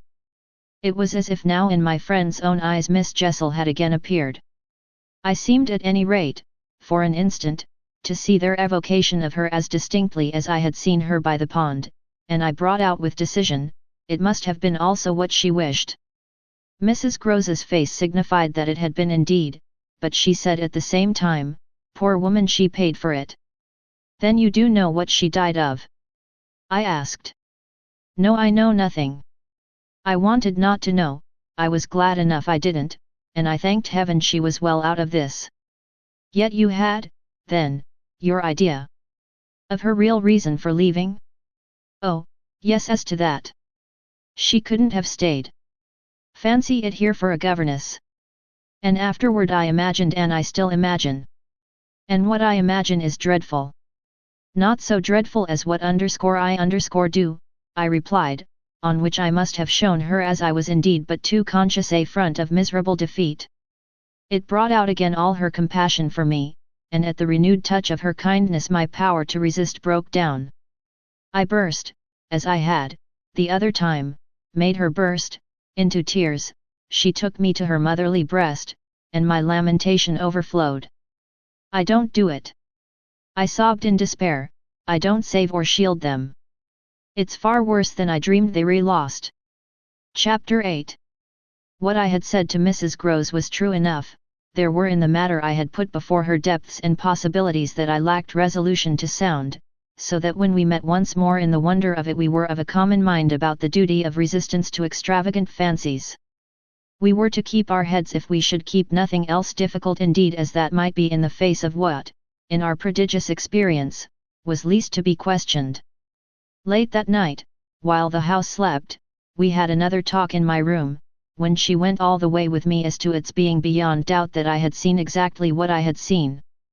To hold her perfectly in the pinch of that, I found I had only to ask her how, if I had made it up, I came to be able to give, of each of the persons appearing to me, a picture disclosing, to the last detail, their special marks, a portrait on the exhibition of which she had instantly recognized and named them. She wished, of course, small blame to her, to sink the whole subject, and I was quick to assure her that my own interest in it had now violently taken the form of a search for the way to escape from it. I encountered her on the ground of a probability that with recurrence for recurrence we took for granted I should get used to my danger, distinctly professing that my personal exposure had suddenly become the least of my discomforts. It was my new suspicion that was intolerable, and yet even to this complication the later hours of the day had brought a little ease. On leaving her, after my first outbreak, I had of course returned to my pupils, associating the right remedy for my dismay with that sense of their charm which I had already found to be a thing I could positively cultivate and which had never failed me yet. I had simply, in other words, plunged afresh into Flora's special society and there become aware it was almost a luxury, that she could put her little conscious hand straight upon the spot that ached. She had looked at me in sweet speculation and then had accused me to my face of having cried. I had supposed I had brushed away the ugly signs, but I could literally for the time, at all events rejoice, under this fathomless charity, that they had not entirely disappeared. To gaze into the depths of blue of the child's eyes and pronounce their loveliness a trick of premature cunning was to be guilty of a cynicism in preference to which I naturally preferred to abjure my judgment and, so far as might be, my agitation. I couldn't abjure for merely wanting to, but I could repeat to Mrs. Groves as I did there, over and over, in the small hours that with their voices in the air, their pressure on one's heart, and their fragrant faces against one's cheek, everything fell to the ground but their incapacity and their beauty. It was a pity that, somehow, to settle this once for all, I had equally to re-enumerate the signs of subtlety that, in the afternoon, by the lake had made a miracle of my show of self-possession. It was a pity to be obliged to re-investigate the certitude of the moment itself and repeat how it had come to me as a revelation that the inconceivable communion I then surprised was a matter, for either party, of habit. It was a pity that I should have had to quaver out again the reasons for my not having, in my delusion, so much as questioned that the little girl saw our visitant even as I actually saw Mrs. Groves herself, and that she wanted, by just so much as she did thus see, to make me suppose she didn't, and at the same time, without showing anything, arrive at a guess as to whether I myself did. It was a pity that I needed once more to describe the portentous little activity by which she sought to divert my attention, the perceptible increase of movement, the greater intensity of play, the singing, the gabbling of nonsense, and the invitation to romp. Yet if I had not indulged, to prove there was nothing in it, in this review, I should have missed the 2 or 3 dim elements of comfort that still remained to me. I should not, for instance, have been able to asseverate to my friend that I was certain, which was so much to the good, that I at least had not betrayed myself. I should not have been prompted, by stress of need, by desperation of mind, I scarce know what to call it, to invoke such further aid to intelligence as might spring from pushing my colleague fairly to the wall. She had told me, bit by bit, under pressure, a great deal, but a small shifty spot on the wrong side of it all still sometimes brushed my brow like the wing of a bat, and I remember how on this occasion, for the sleeping house and the concentration alike of our danger and our watch seemed to help, I felt the importance of giving the last jerk to the curtain. I don't believe anything so horrible, I recollect saying. No, let us put it definitely, my dear, that I don't. But if I did, you know, there's a thing I should require now, just without sparing you the least bit more, oh, not a scrap, come, dash to get out of you. What was it you had in mind when, in our distress, before Miles came back, over the letter from his school, you said, under my insistence, that you didn't pretend for him that he had not literally ever been bad? He has not literally ever, in these weeks that I myself have lived with him and so closely watched him, he has been an imperturbable little prodigy of delightful, lovable goodness. Therefore you might perfectly have made the claim for him if you had not, as it happened, seen an exception to take. What was your exception, and to what passage in your personal observation of him did you refer? It was a dreadfully austere inquiry, but levity was not our note, and, at any rate, before the grey dawn admonished us to separate, I had got my answer. What my friend had had in mind proved to be immensely to the purpose. It was neither more nor less than the circumstance that for a period of several months Quint and the boy had been perpetually together. It was in fact the very appropriate truth that she had ventured to criticize the propriety, to hint at the incongruity, of so close an alliance, and even to go so far on the subject as a frank overture to Miss Jessel. Miss Jessel had, with a most strange manner, requested her to mind her business, and the good woman had, on this, directly approached little Miles. What she had said to him, since I pressed, was that she liked to see young gentlemen not forget their station. I pressed again, of course, at this. You reminded him that Quint was only a base menial, as you might say. And it was his answer, for one thing, that was bad. And for another thing. I waited. He repeated your words to Quint. No, not that. It's just what he wouldn't, she could still impress upon me. I was sure, at any rate, she added, that he didn't. But he denied certain occasions. What occasions? When they had been about together quite as if Quint were his tutor and a very grand one and Miss Jessel only for the little lady. When he had gone off with the fellow, I mean, and spent hours with him. He then prevaricated about it, he said he hadn't. Her assent was clear enough to cause me to add in a moment, I see. He lied. Oh. Mrs. Groves mumbled. This was a suggestion that it didn't matter, which indeed she backed up by a further remark. You see, after all, Miss Jessel didn't mind. She didn't forbid him. I considered. Did he put that to you as a justification? At this she dropped again. No, he never spoke of it. Never mentioned her in connection with Quint. She saw, visibly flushing, where I was coming out. Well, he didn't show anything. He denied, she repeated, he denied. Lord, how I pressed her now. So that you could see he knew what was between the two wretches. I don't know, the poor woman groaned.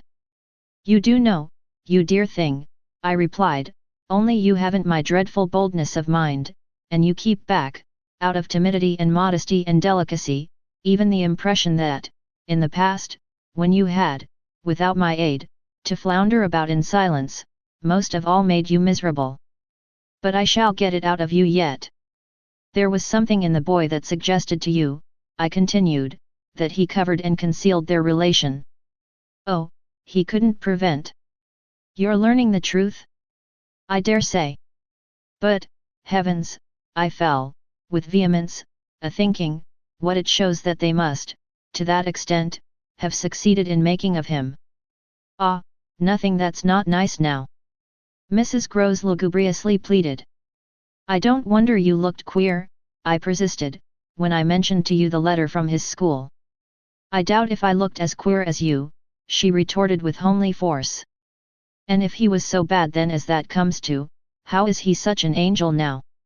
Yes, indeed, and if he was a fiend at school. How? Well, I said in my torment, you must put it to me again, but I shall not be able to tell you for some days. Only, put it to me again. I cried in a way that made my friend stare. There are directions in which I must not for the present let myself go. Meanwhile I returned to her first example, the one to which she had just previously referred of the boy's happy capacity for an occasional slip. If quint on your remonstrance at the time you speak of was a base menial, one of the things Miles said to you, I find myself guessing, was that you were another. Again her admission was so adequate that I continued, and you forgave him that. Wouldn't you? Oh, yes. And we exchanged there, in the stillness, a sound of the oddest amusement. Then I went on, at all events, while he was with the man. Miss Flora was with the woman. It suited them all. It suited me, too, I felt, only too well, by which I mean that it suited exactly the particularly deadly view I was in the very act of forbidding myself to entertain. But I so far succeeded in checking the expression of this view that I will throw, just here, no further light on it than may be offered by the mention of my final observation to Mrs. Groves. His having lied and been impudent are, I confess, less engaging specimens than I had hoped to have from you of the outbreak in him of the little natural man. Still, I mused, they must do, for they make me feel more than ever that I must watch. It made me blush, the next minute, to see in my friend's face how much more unreservedly she had forgiven him than her anecdote struck me as presenting to my own tenderness an occasion for doing. This came out when, at the schoolroom door, she quitted me. Surely you don't accuse him of carrying on an intercourse that he conceals from me? Ah, remember that, until further evidence, I now accuse nobody. Then, before shutting her out to go, by another passage, to her own place, I must just wait, I wound up. Chapter 9. I waited, and the days, as they elapsed, took something from my consternation. A very few of them, in fact, passing, in constant sight of my pupils, without a fresh incident, sufficed to give to grievous fancies and even to odious memories a kind of brush of the sponge. I have spoken of the surrender to their extraordinary childish grace as a thing I could actively cultivate, and it may be imagined if I neglected now to address myself to this source for whatever it would yield. Stranger than I can express, certainly, was the effort to struggle against my new lights. It would doubtless have been, however, a greater tension still had it not been so frequently successful. I used to wonder how my little charges could help guessing that I thought strange things about them, and the circumstances that these things only made them more interesting was not by itself a direct aid to keeping them in the dark. I trembled lest they should see that they were so immensely more interesting. Putting things at the worst, at all events, as in meditation I so often did, any clouding of their innocence could only be blameless and foredoomed, as they were a reason the more for taking risks. There were moments when, by an irresistible impulse, I found myself catching them up and pressing them to my heart. As soon as I had done so I used to say to myself, what will they think of that? Doesn't it betray too much? It would have been easy to get into a sad, wild tangle about how much I might betray, but the real account, I feel, of the hours of peace that I could still enjoy was that the immediate charm of my companions was a beguilement still effective even under the shadow of the possibility that it was studied. For if it occurred to me that I might occasionally excite suspicion by the little outbreaks of my sharper passion for them, so too I remember wondering if I mightn't see a queerness in the traceable increase of their own demonstrations. They were at this period extravagantly and preternaturally fond of me, which, after all, I could reflect, was no more than a graceful response in children perpetually bowed over and hugged. The homage of which they were so lavish succeeded, in truth, for my nerves, quite as well as if I never appeared to myself, as I may say, literally to catch them at a purpose in it.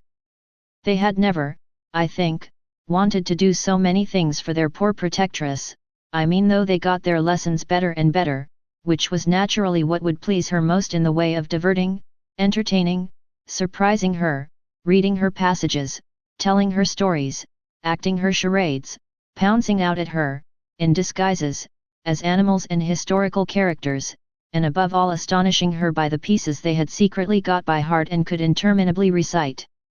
I should never get to the bottom were I to let myself go even now of the prodigious private commentary, all under still more private correction, with which, in these days, I overscored their full hours. They had shown me from the first a facility for everything, a general faculty which, taking a fresh start, achieved remarkable flights. They got their little tasks as if they loved them, and indulged, from the mere exuberance of the gift, in the most unimposed little miracles of memory. They not only popped out at me as tigers and as Romans, but as Shakespeareans, astronomers, and navigators. This was so singularly the case that it had presumably much to do with the fact as to which, at the present day, I am at a loss for a different explanation. I allude to my unnatural composure on the subject of another school for Miles. What I remember is that I was content not, for the time, to open the question, and that contentment must have sprung from the sense of his perpetually striking show of cleverness. He was too clever for a bad governess, for a parson's daughter, to spoil, and the strangest if not the brightest thread in the pensive embroidery I just spoke of was the impression I might have got, if I had dared to work it out, that he was under some influence operating in his small intellectual life as a tremendous incitement.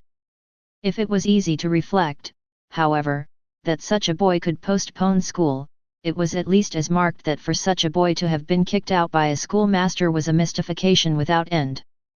Let me add that in their company now and I was careful almost never to be out of it. I could follow no scent very far. We lived in a cloud of music and love and success and private theatricals. The musical sense in each of the children was of the quickest, but the elder in especial had a marvelous knack of catching and repeating. The schoolroom piano broke into all gruesome fancies, and when that failed there were confabulations in corners, with the sequel of one of them going out in the highest spirits in order to come in as something new. I had had brothers myself, and it was no revelation to me that little girls could be slavish idolaters of little boys. What surpassed everything was that there was a little boy in the world who could have for the inferior age, sex, and intelligence so fine a consideration. They were extraordinarily at one, and to say that they never either quarrelled or complained is to make the note of praise coarse for their quality of sweetness. Sometimes, indeed, when I dropped into coarseness, I perhaps came across traces of little understandings between them by which one of them should keep me occupied while the other slipped away. There is a naive side, I suppose, in all diplomacy, but if my pupils practiced upon me, it was surely with the minimum of grossness. It was all in the other quarter that, after a lull, the grossness broke out. I find that I really hang back, but I must take my plunge. In going on with the record of what was hideous at Bly, I not only challenge the most liberal faith for which I little care, but and this is another matter I renew what I myself suffered, I again push my way through it to the end. There came suddenly an hour after which, as I look back, the affair seems to me to have been all pure suffering, but I have at least reached the heart of it, and the straightest road out is doubtless to advance. One evening with nothing to lead up or to prepare it I felt the cold touch of the impression that had breathed on me the night of my arrival and which, much lighter than, as I have mentioned, I should probably have made little of in memory had my subsequent sojourn been less agitated. I had not gone to bed, I sat reading by a couple of candles.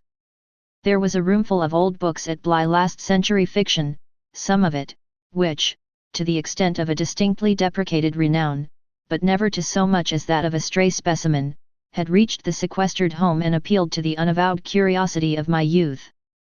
I remember that the book I had in my hand was Fielding's Amelia, also that I was wholly awake.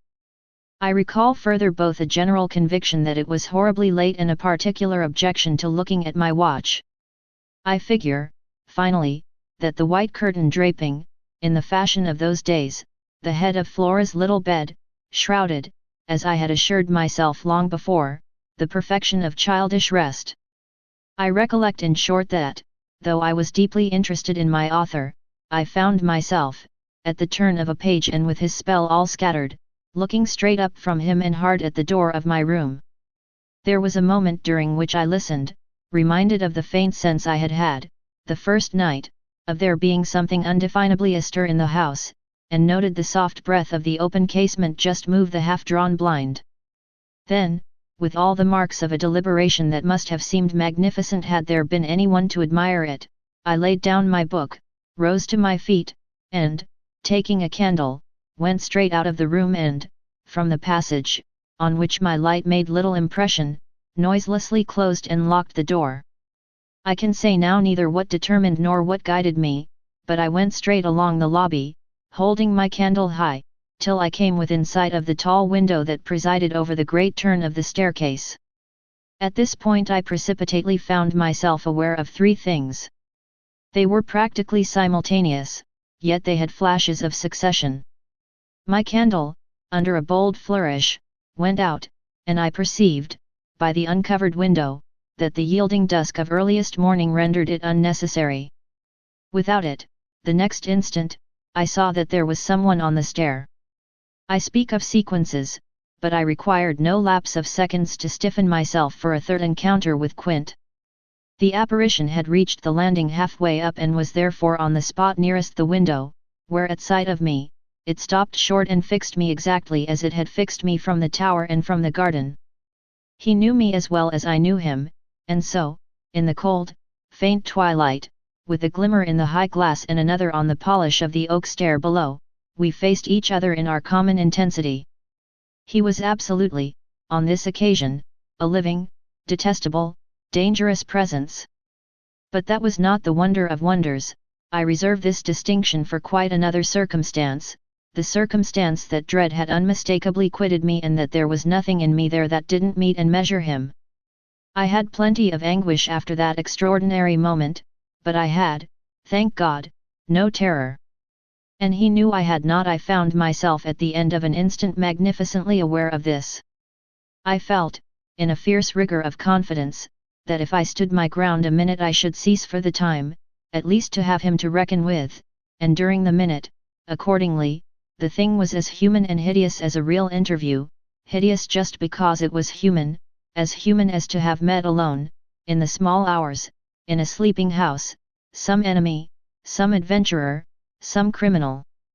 It was the dead silence of our long gaze at such close quarters that gave the whole horror, huge as it was, its only note of the unnatural. If I had met a murderer in such a place and at such an hour, we still at least would have spoken. Something would have passed, in life, between us. If nothing had passed, one of us would have moved. The moment was so prolonged that it would have taken but little more to make me doubt if even _I_ were in life.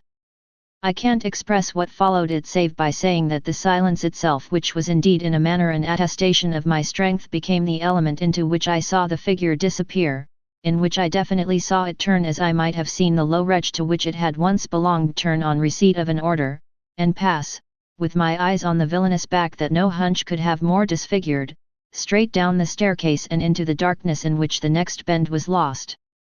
Chapter 10. I remained a while at the top of the stair, but with the effect presently of understanding that when my visitor had gone, he had gone. Then I returned to my room. The foremost thing I saw there by the light of the candle I had left burning was that Flora's little bed was empty, and on this I caught my breath with all the terror that, 5 minutes before, I had been able to resist. I dashed at the place in which I had left her lying and over which, for the small silk counterpane and the sheets were disarranged, the white curtains had been deceivingly pulled forward. Then my step, to my unutterable relief, produced an answering sound. I perceived an agitation of the window blind, and the child, ducking down, emerged rosily from the other side of it. She stood there in so much of her candor and so little of her nightgown, with her pink bare feet and the golden glow of her curls. She looked intensely grave, and I had never had such a sense of losing an advantage acquired, the thrill of which had just been so prodigious, as on my consciousness that she addressed me with a reproach. "You naughty, where have you been?" Instead of challenging her own irregularity, I found myself arraigned and explaining. She herself explained, for that matter, with the loveliest, eagerest simplicity. She had known suddenly, as she lay there, that I was out of the room, and had jumped up to see what had become of me. I had dropped, with the joy of her reappearance, back into my chair, feeling then, and then only, a little faint, and she had pattered straight over to me, thrown herself upon my knee, given herself to be held with the flame of the candle full in the wonderful little face that was still flushed with sleep. I remember closing my eyes an instant, yieldingly, consciously, as before the excess of something beautiful that shone out of the blue of her own. "You were looking for me out of the window," I said. "You thought I might be walking in the grounds." "Well, you know, I thought someone was." She never blanched as she smiled out that at me. Oh, how I looked at her now! "And did you see anyone?" "Ah, no," she returned, almost with the full privilege of childish inconsequence, resentfully, though with a long sweetness in her little drawl of the negative. At that moment, in the state of my nerves, I absolutely believed she lied, and if I once more closed my eyes it was before the dazzle of the 3 or 4 possible ways in which I might take this up. One of these, for a moment, tempted me with such singular intensity that, to withstand it, I must have gripped my little girl with a spasm that, wonderfully, she submitted to without a cry or a sign of fright. Why not break out at her on the spot and have it all over, give it to her straight in her lovely little lighted face? You see, you know that you do and that you already quite suspect I believe it, therefore, why not frankly confess it to me, so that we may at least live with it together and learn perhaps, in the strangeness of our fate, where we are and what it means. This solicitation dropped, alas, as it came. If I could immediately have succumbed to it I might have spared myself, well, you'll see what. Instead of succumbing I sprang again to my feet, looked at her bed, and took a helpless middle way.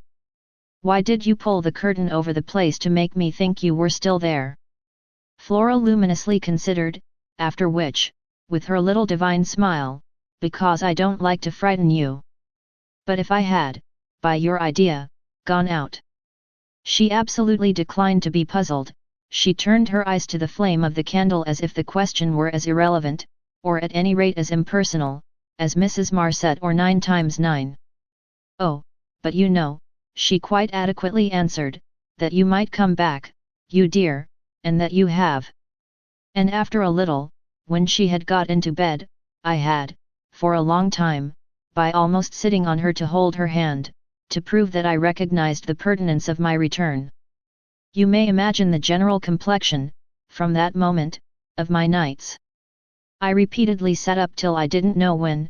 I selected moments when my roommate unmistakably slept, and, stealing out, took noiseless turns in the passage and even pushed as far as to where I had last met Quint. But I never met him there again, and I may as well say at once that I on no other occasion saw him in the house. I just missed, on the staircase, on the other hand, a different adventure. Looking down it from the top I once recognized the presence of a woman seated on one of the lower steps with her back presented to me, her body half bowed and her head, in an attitude of woe, in her hands. I had been there but an instant, however, when she vanished without looking round at me. I knew, none the less, exactly what dreadful face she had to show, and I wondered whether, if instead of being above I had been below, I should have had, for going up, the same nerve I had lately shown Quint. Well, there continued to be plenty of chance for nerve. On the 11th night after my latest encounter with that gentleman, they were all numbered now. I had an alarm that perilously skirted it, and that indeed, from the particular quality of its unexpectedness, proved quite my sharpest shock. It was precisely the first night during this series that, weary with watching, I had felt that I might again without laxity lay myself down at my old hour. I slept immediately and, as I afterward knew, till about 1 o'clock, but when I woke it was to sit straight up, as completely roused as if a hand had shook me. I had left a light burning, but it was now out, and I felt an instant certainty that Flora had extinguished it. This brought me to my feet and straight, in the darkness, to her bed, which I found she had left. A glance at the window enlightened me further, and the striking of a match completed the picture. The child had again got up, this time blowing out the taper, and had again, for some purpose of observation or response, squeezed in behind the blind and was peering out into the night. That she now saw as she had not, I had satisfied myself. The previous time was proved to me by the fact that she was disturbed neither by my re-illumination nor by the haste I made to get into slippers and into a wrap. Hidden, protected, absorbed, she evidently rested on the sill. The casement opened forward and gave herself up. There was a great still moon to help her, and this fact had counted in my quick decision. She was face to face with the apparition we had met at the lake, and could now communicate with it as she had not then been able to do. What I, on my side, had to care for was, without disturbing her, to reach, from the corridor, some other window in the same quarter. I got to the door without her hearing me. I got out of it, closed it, and listened, from the other side, for some sound from her. While I stood in the passage I had my eyes on her brother's door, which was but 10 steps off and which, indescribably, produced in me a renewal of the strange impulse that I lately spoke of as my temptation. What if I should go straight in and march to his window?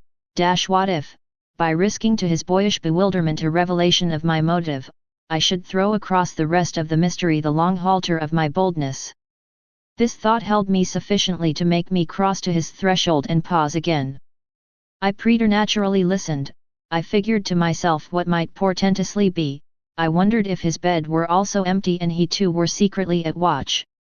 It was a deep, soundless minute, at the end of which my impulse failed.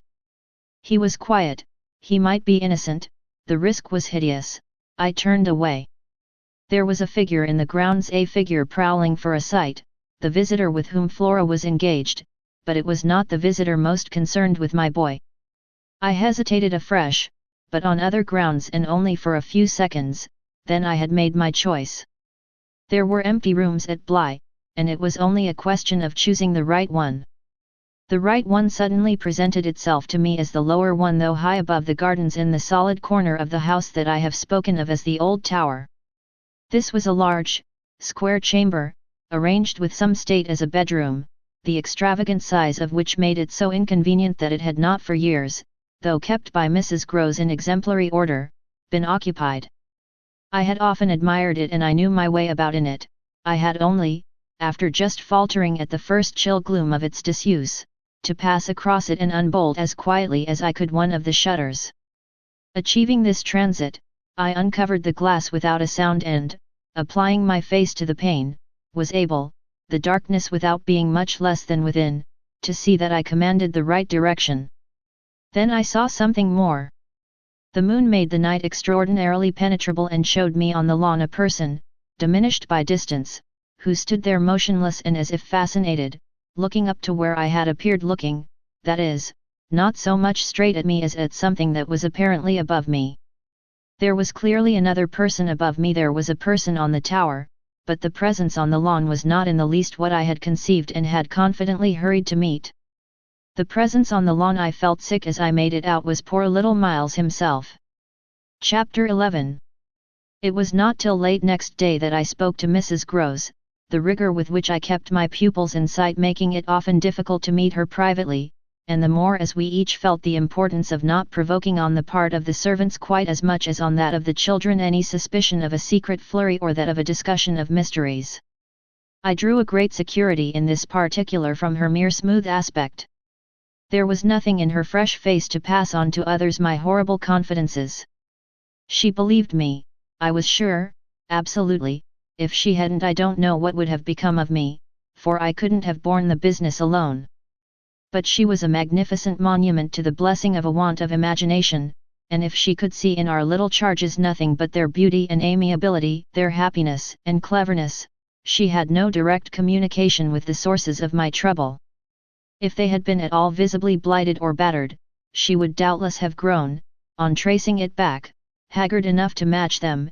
As matters stood, however, I could feel her, when she surveyed them, with her large white arms folded and the habit of serenity in all her look, thank the Lord's mercy that if they were ruined the pieces would still serve.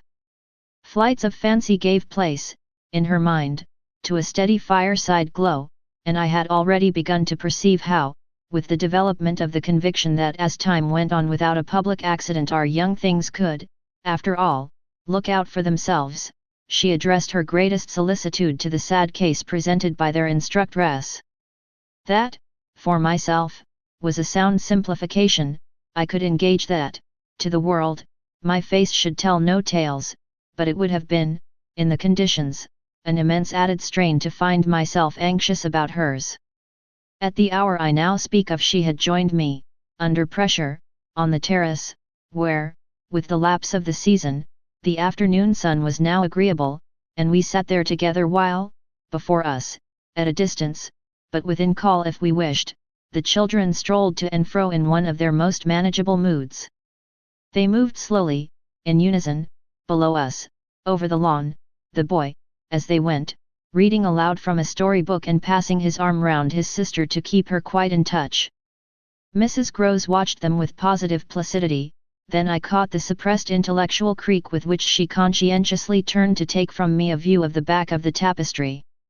I had made her a receptacle of lurid things, but there was an odd recognition of my superiority, my accomplishments and my function in her patience under my pain.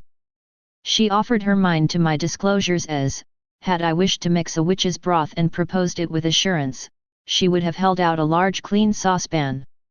This had become thoroughly her attitude by the time that, in my recital of the events of the night, I reached the point of what Miles had said to me when, after seeing him, at such a monstrous hour, almost on the very spot where he happened now to be, I had gone down to bring him in, choosing then, at the window, with the concentrated need of not alarming the house, rather that method than a signal more resonant.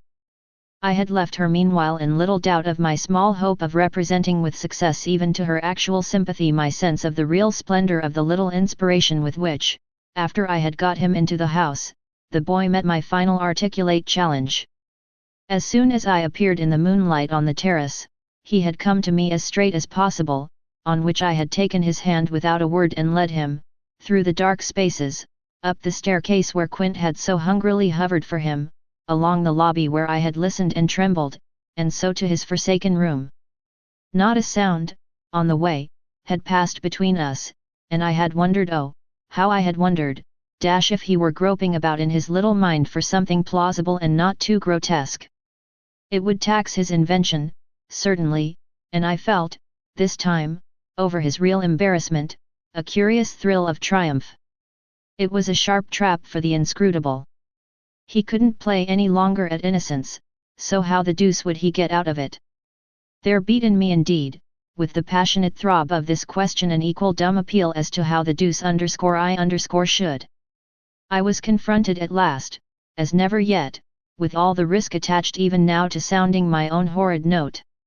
I remember in fact that as we pushed into his little chamber, where the bed had not been slept in at all and the window, uncovered to the moonlight, made the place so clear that there was no need of striking a match, I remember how I suddenly dropped, sank upon the edge of the bed from the force of the idea that he must know how he really, as they say, had me. He could do what he liked, with all his cleverness to help him, so long as I should continue to defer to the old tradition of the criminality of those caretakers of the young who minister to superstitions and fears. He had me indeed, and in a cleft stick, for who would ever absolve me, who would consent that I should go unhung, if, by the faintest tremor of an overture, I were the first to introduce into our perfect intercourse an element so dire? No, no, it was useless to attempt to convey to Mrs. Groves, just as it is scarcely less so to attempt to suggest here, how, in our short, stiff brush in the dark, he fairly shook me with admiration. I was of course thoroughly kind and merciful, never yet had I placed on his little shoulders hands of such tenderness as those with which, while I rested against the bed, I held him there well under fire. I had no alternative but, in form at least, to put it to him. You must tell me now and all the truth. What did you go out for? What were you doing there? I can still see his wonderful smile, the whites of his beautiful eyes, and the uncovering of his little teeth shine to me in the dusk. If I tell you why, will you understand? My heart, at this, leaped into my mouth. Would he tell me why? I found no sound on my lips to press it, and I was aware of replying only with a vague, repeated, grimacing nod. He was gentleness itself, and while I wagged my head at him he stood there more than ever a little fairy prince. It was his brightness indeed that gave me a respite. Would it be so great if he were really going to tell me? Well, he said at last, just exactly in order that you should do this. Do what? Think me for a change bad.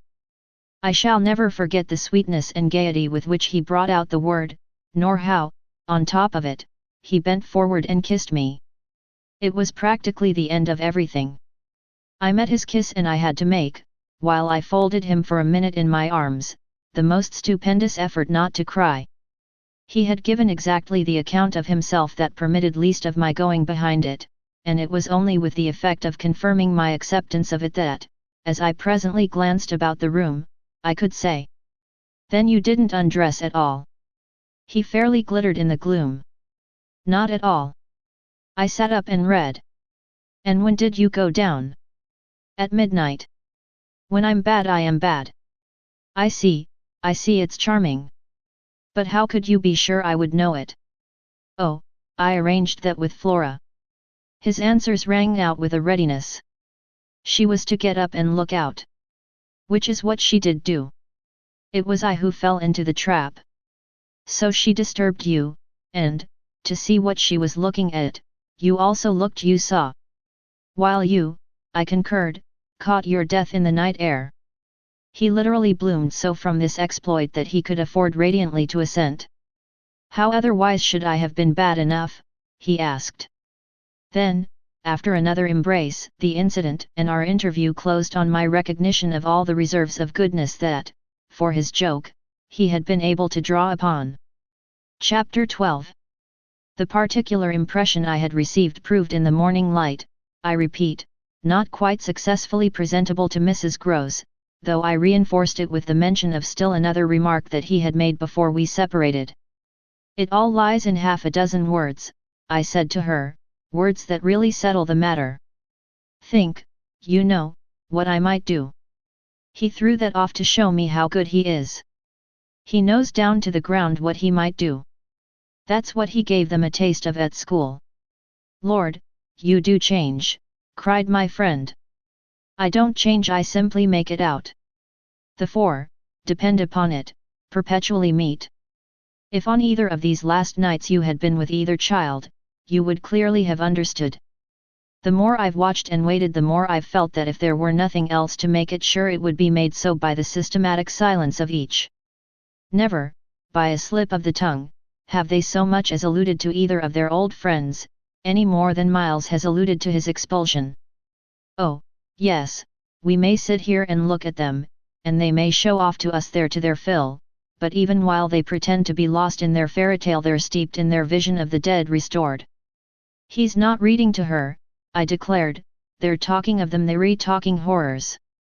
I go on, I know, as if I were crazy, and it's a wonder I'm not. What I've seen would have made you so, but it has only made me more lucid, made me get hold of still other things. My lucidity must have seemed awful, but the charming creatures who were victims of it, passing and repassing in their interlocked sweetness, gave my colleague something to hold on by, and I felt how tight she held as, without stirring in the breath of my passion, she covered them still with her eyes. "Of what other things have you got hold?" "Why, of the very things that have delighted, fascinated, and yet, at bottom, as I now so strangely see, mystified and troubled me. They're more than earthly beauty, they're absolutely unnatural goodness. It's a game, I went on, it's a policy and a fraud. On the part of little darlings. As yet mere lovely babies? Yes, mad as that seems. The very act of bringing it out really helped me to trace it, follow it all up and piece it all together. They haven't been good, they've only been absent. It has been easy to live with them, because they're simply leading a life of their own. They're not mine, they're not ours. They're his and they're hers. Quince and that woman's. Quince and that woman's. They want to get to them. Oh, how, at this, poor Mrs. Groves appeared to study them. But for what? For the love of all the evil that, in those dreadful days, the pair put into them. And to ply them with that evil still, to keep up the work of demons, is what brings the others back. Laws, said my friend under her breath. The exclamation was homely, but it revealed a real acceptance of my further proof of what, in the bad time, for there had been a worse even than this, must have occurred. There could have been no such justification for me as the plain assent of her experience to whatever depth of depravity I found credible in our brace of scoundrels. It was an obvious submission of memory that she brought out after a moment. They were rascals. But what can they now do? She pursued. Do? I echoed so loud that Miles and Flora, as they passed at their distance, paused an instant in their walk and looked at us.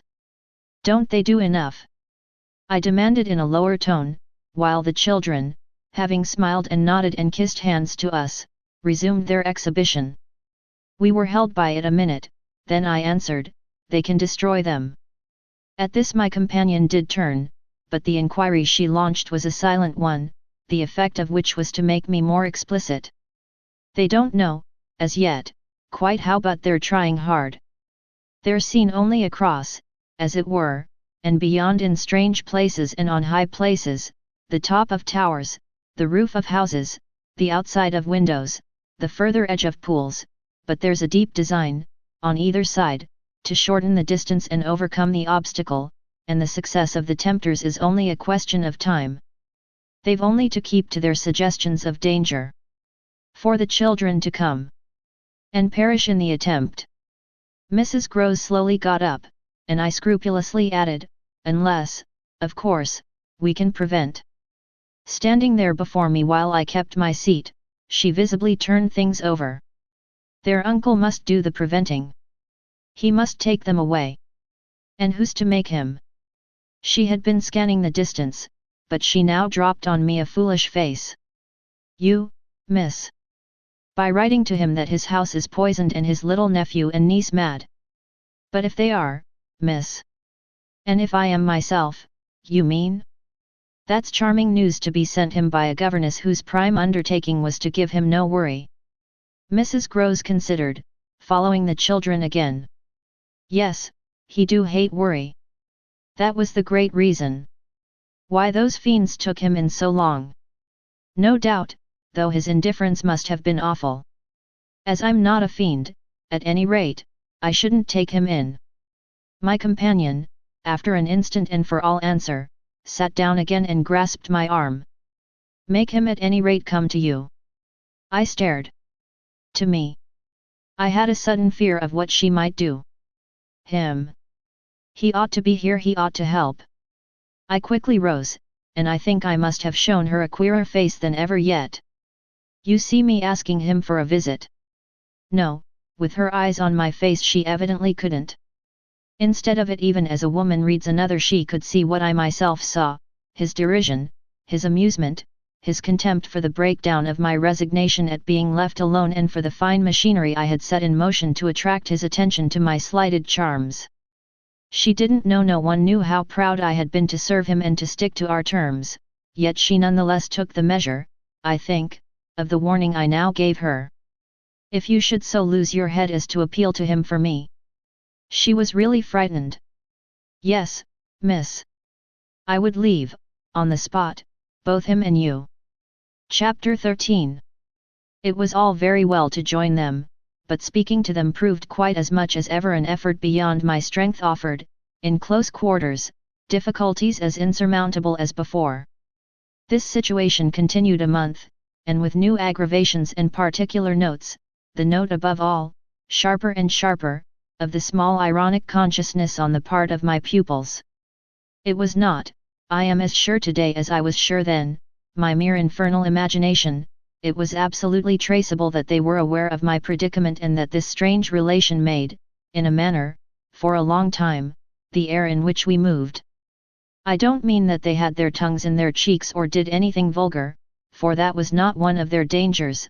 I do mean, on the other hand, that the element of the unnamed and untouched became, between us, greater than any other, and that so much avoidance could not have been so successfully effected without a great deal of tacit arrangement. It was as if, at moments, we were perpetually coming into sight of subjects before which we must stop short, turning suddenly out of alleys that we perceived to be blind, closing with a little bang that made us look at each other for, like all bangs, it was something louder than we had intended the doors we had indiscreetly opened. All roads lead to Rome, and there were times when it might have struck us that almost every branch of study or subject of conversation skirted forbidden ground. Forbidden ground was the question of the return of the dead in general and of whatever, in especial, might survive, in memory, of the friends little children had lost. There were days when I could have sworn that one of them had, with a small invisible nudge, said to the other, "She thinks she'll do it this time but she won't." To do it would have been to indulge for instance and for once in a way in some direct reference to the lady who had prepared them for my discipline. They had a delightful endless appetite for passages in my own history, to which I had again and again treated them. They were in possession of everything that had ever happened to me, had, with every circumstance the story of my smallest adventures and of those of my brothers and sisters and of the cat and the dog at home, as well as many particulars of the eccentric nature of my father, of the furniture and arrangement of our house, and of the conversation of the old women of our village. There were things enough, taking one with another, to chatter about, if one went very fast and knew by instinct when to go round. They pulled with an art of their own the strings of my invention and my memory, and nothing else perhaps, when I thought of such occasions afterward, gave me so the suspicion of being watched from under cover. It was in any case over my life, my past, and my friends alone that we could take anything like our easy state of affairs that led them sometimes without the least pertinence to break out into sociable reminders. I was invited with no visible connection to repeat afresh Goody Gosling's celebrated mot or to confirm the details already supplied as to the cleverness of the vicarage pony. It was partly at such junctures as these and partly at quite different ones that, with the turn my matters had now taken, my predicament, as I have called it, grew most sensible. The fact that the days passed for me without another encounter ought, it would have appeared, to have done something toward soothing my nerves. Since the light brush, that second night on the upper landing, of the presence of a woman at the foot of the stair, I had seen nothing, whether in or out of the house, that one had better not have seen. There was many a corner round which I expected to come upon Quint, and many a situation that, in a merely sinister way, would have favoured the appearance of Miss Jessel. The summer had turned, the summer had gone, the autumn had dropped upon Bly and had blown out half our lights.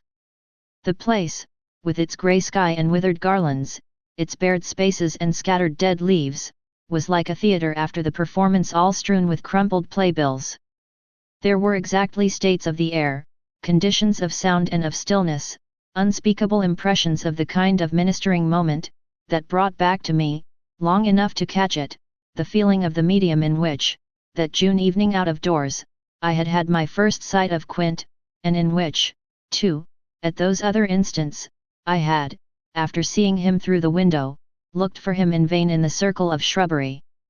I recognized the signs, the portents, I recognized the moment, the spot.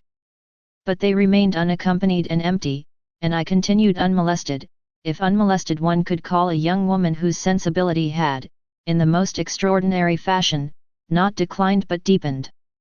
I had said in my talk with Mrs. Grose on that horrid scene of Flora's by the lake and had perplexed her by so saying that it would from that moment distress me much more to lose my power than to keep it. I had then expressed what was vividly in my mind, the truth that, whether the children really saw or not since, that is, it was not yet definitely proved. I greatly preferred, as a safeguard, the fullness of my own exposure. I was ready to know the very worst that was to be known. What I had then had an ugly glimpse of was that my eyes might be sealed just while theirs were most opened. Well, my eyes were sealed, it appeared, at present, a consummation for which it seemed blasphemous not to thank God. There was, alas, a difficulty about that. I would have thanked him with all my soul had I not had in a proportionate measure this conviction of the secret of my pupils. How can I retrace today the strange steps of my obsession? There were times of our being together when I would have been ready to swear that, literally, in my presence, but with my direct sense of it closed, they had visitors who were known and were welcome. Then it was that, had I not been deterred by the very chance that such an injury might prove greater than the injury to be averted, my exultation would have broken out. They're here, you little wretches, I would have cried, and you can't deny it now. The little wretches denied it with all the added volume of their sociability and their tenderness, in just the crystal depths of which, like the flash of a fish in a stream, the mockery of their advantage peeped up. The shock, in truth, had sunk into me still deeper than I knew on the night when, looking out to see either Quint or Miss Jessel under the stars, I had beheld the boy over whose rest I watched and who had immediately brought in with him had straightway, there, turned it on me the lovely upward look with which, from the battlements above me, the hideous apparition of Quint had played. If it was a question of a scare, my discovery on this occasion had scared me more than any other, and it was in the condition of nerves produced by it that I made my actual inductions. They harassed me so that sometimes, at odd moments, I shut myself up audibly to rehearse. It was at once a fantastic relief and a renewed despair the manner in which I might come to the point. I approached it from one side and the other while, in my room, I flung myself about, but I always broke down in the monstrous utterance of names. As they died away on my lips, I said to myself that I should indeed help them to represent something infamous, if, by pronouncing them, I should violate as rare a little case of instinctive delicacy as any schoolroom, probably, had ever known.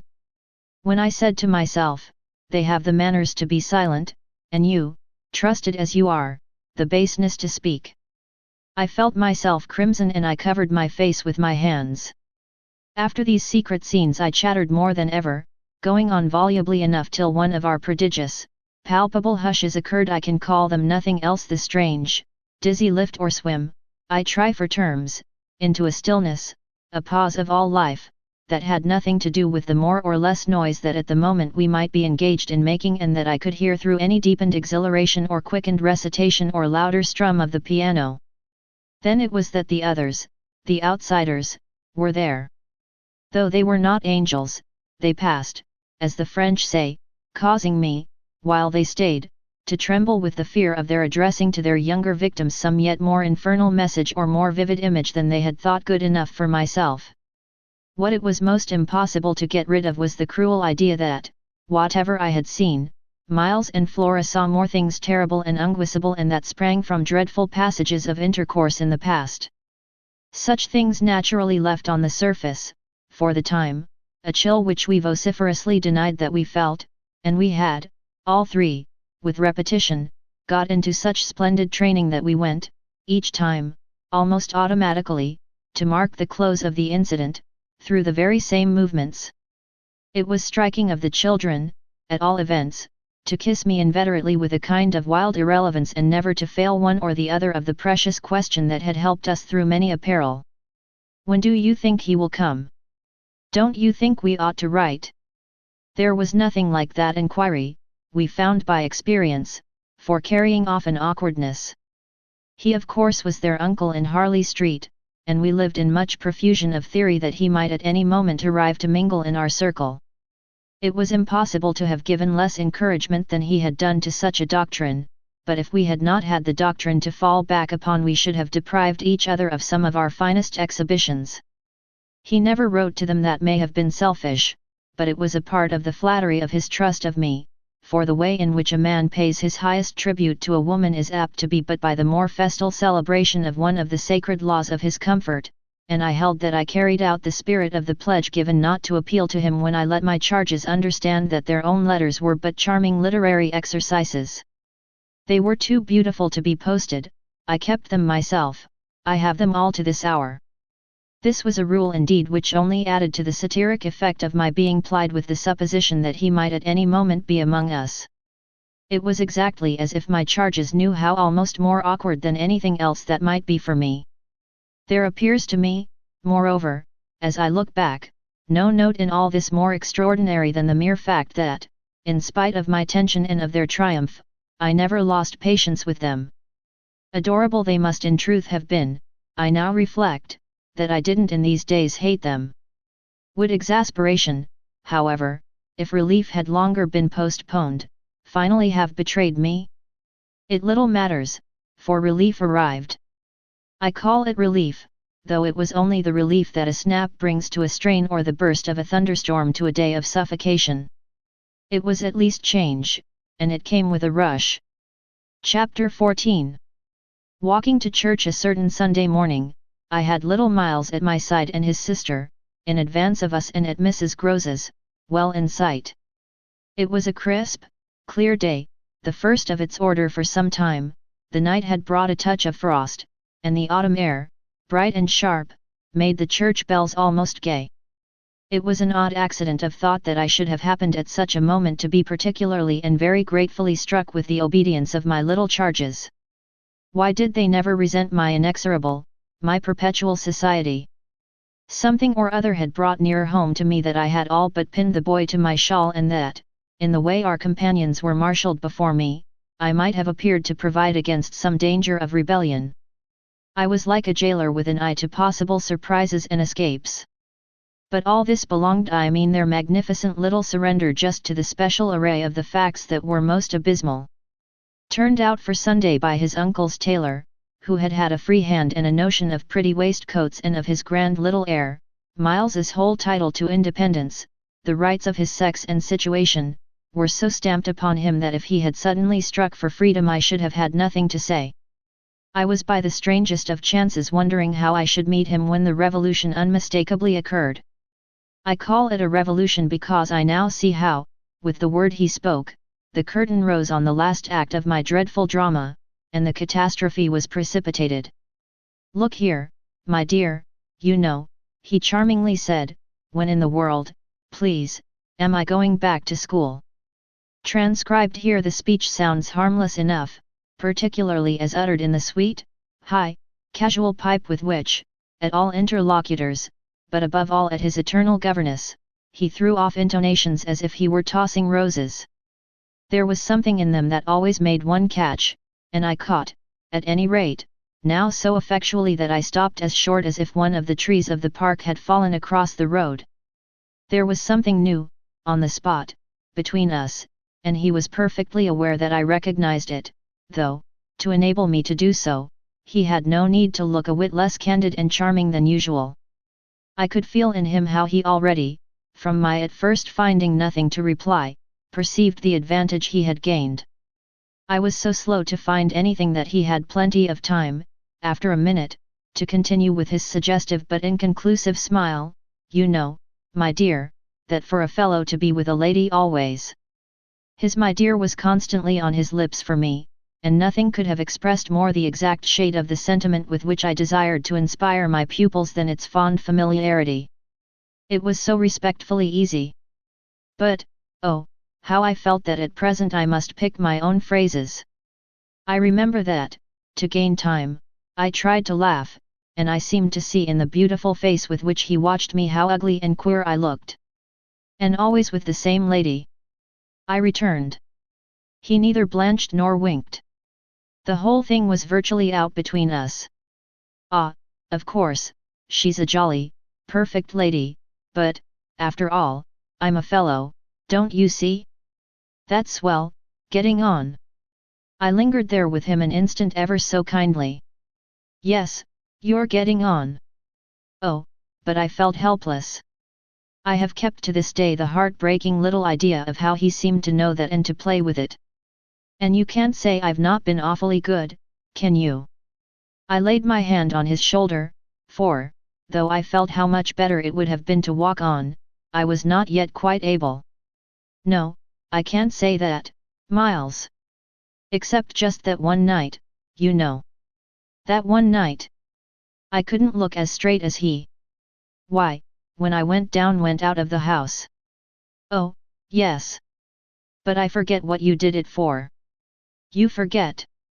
He spoke with the sweet extravagance of childish reproach. Why, it was to show you I could. Oh, yes, you could. And I can again. I felt that I might, perhaps, after all, succeed in keeping my wits about me. Certainly. But you won't. No, not that again. It was nothing. It was nothing, I said. But we must go on. He resumed our walk with me, passing his hand into my arm. Then when am I going back? I wore, in turning it over, my most responsible air. Were you very happy at school? He just considered. Oh, I'm happy enough anywhere. Well, then, I quavered, if you're just as happy here. Ah, but that isn't everything. Of course you know a lot. But you hint that you know almost as much. I risked as he paused. Not half I want to. Miles honestly professed. But it isn't so much that. What is it, then? Well, I want to see more life. I see, I see. We had arrived within sight of the church and of various persons, including several of the household of Bly, on their way to it and clustered about the door to see us go in. I quickened our step. I wanted to get there before the question between us opened up much further. I reflected hungrily that, for more than an hour, he would have to be silent, and I thought with envy of the comparative dusk of the pew and of the almost spiritual help of the hassock on which I might bend my knees.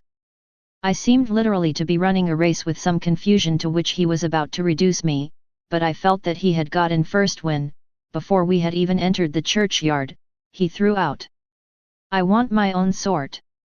It literally made me bound forward. There are not many of your own sort, Miles. I laughed. Unless perhaps dear little Flora. You really compare me to a baby girl. This found me singularly weak. Don't you, then, love our sweet Flora? If I didn't and you, too, if I didn't he repeated as if retreating for a jump, yet leaving his thought so unfinished that, after we had come into the gate, another stop, which he imposed on me by the pressure of his arm, had become inevitable. Mrs. Groves and Flora had passed into the church, the other worshippers had followed, and we were, for the minute, alone among the old, thick graves. We had paused, on the path from the gate, by a low, oblong, table-like tomb. Yes, if you didn't He looked, while I waited, at the graves. Well, you know what?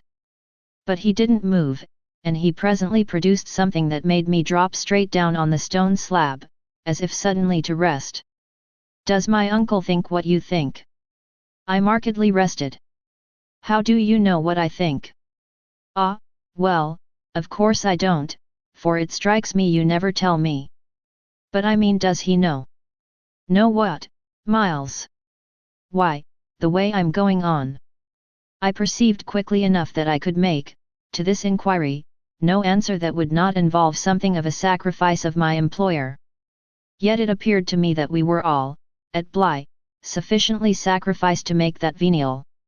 I don't think your uncle much cares. Miles, on this, stood looking at me. Then don't you think he can be made to? In what way? Why, by his coming down. But who'll get him to come down? I will, the boy said with extraordinary brightness and emphasis. He gave me another look charged with that expression and then marched off alone into church. Chapter 15. The business was practically settled from the moment I never followed him. It was a pitiful surrender to agitation, but my being aware of this had somehow no power to restore me. I only sat there on my tomb and read into what my little friend had said to me the fullness of its meaning. By the time I had grasped the whole of which I had also embraced, for absence, the pretext that I was ashamed to offer my pupils and the rest of the congregation such an example of delay. What I said to myself above all was that Miles had got something out of me and that the proof of it, for him, would be just this awkward collapse.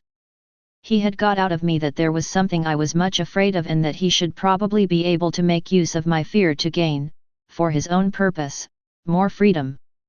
My fear was of having to deal with the intolerable question of the grounds of his dismissal from school, for that was really but the question of the horrors gathered behind. That his uncle should arrive to treat with me of these things was a solution that, strictly speaking, I ought now to have desired to bring on, but I could so little face the ugliness and the pain of it that I simply procrastinated and lived from hand to mouth.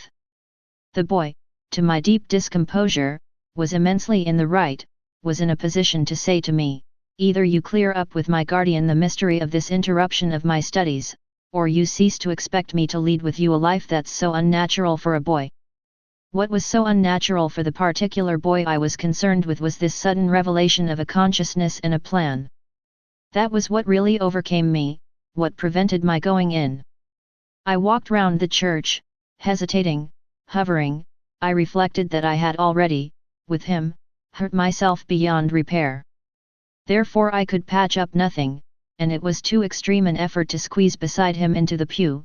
He would be so much more sure than ever to pass his arm into mine and make me sit there for an hour in close, silent contact with his commentary on our talk.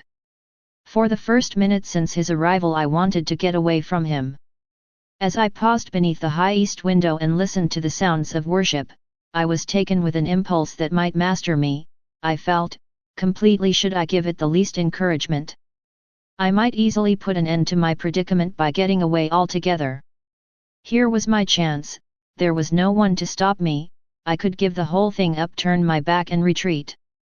It was only a question of hurrying again, for a few preparations, to the house which the attendance at church of so many of the servants would practically have left unoccupied. No one, in short, could blame me if I should just drive desperately off. What was it to get away if I got away only till dinner? That would be in a couple of hours, at the end of which I had the acute prevision my little pupils would play at innocent wonder about my non-appearance in their train. What did you do, you naughty, bad thing? Why in the world, to worry us so and take our thoughts off, too, don't you know, did you desert us at the very door? I couldn't meet such questions nor, as they asked them, their false little lovely eyes, yet it was all so exactly what I should have to meet that, as the prospect grew sharp to me, I at last let myself go. I got, so far as the immediate moment was concerned, away. I came straight out of the churchyard and, thinking hard, retraced my steps through the park. It seemed to me that by the time I reached the house I had made up my mind I would fly. The Sunday stillness both of the approaches and of the interior, in which I met no one, fairly excited me with a sense of opportunity. Were I to get off quickly, this way, I should get off without a scene, without a word. My quickness would have to be remarkable, however, and the question of a conveyance was the great one to settle. Tormented, in the hall, with difficulties and obstacles, I remember sinking down at the foot of the staircase, suddenly collapsing there on the lowest step, and then, with a revulsion, recalling that it was exactly where more than a month before, in the darkness of night and just so bowed with evil things, I had seen the spectre of the most horrible of women. At this I was able to straighten myself. I went the rest of the way up. I made, in my bewilderment, for the schoolroom, where there were objects belonging to me that I should have to take. But I opened the door to find again, in a flash, my eyes unsealed. In the presence of what I saw I reeled straight back upon my resistance. Seated at my own table in clear noonday light I saw a person whom, without my previous experience, I should have taken at the first blush for some housemaid who might have stayed at home to look after the place, and who, availing herself of rare relief from observation and of the schoolroom table and my pens, ink, and paper, had applied herself to the considerable effort of a letter to her sweetheart. There was an effort in the way that, while her arms rested on the table, her hands with evident weariness supported her head, but at the moment I took this in I had already become aware that, in spite of my entrance, her attitude strangely persisted. Then it was with the very act of its announcing itself that her identity flared up in a change of posture.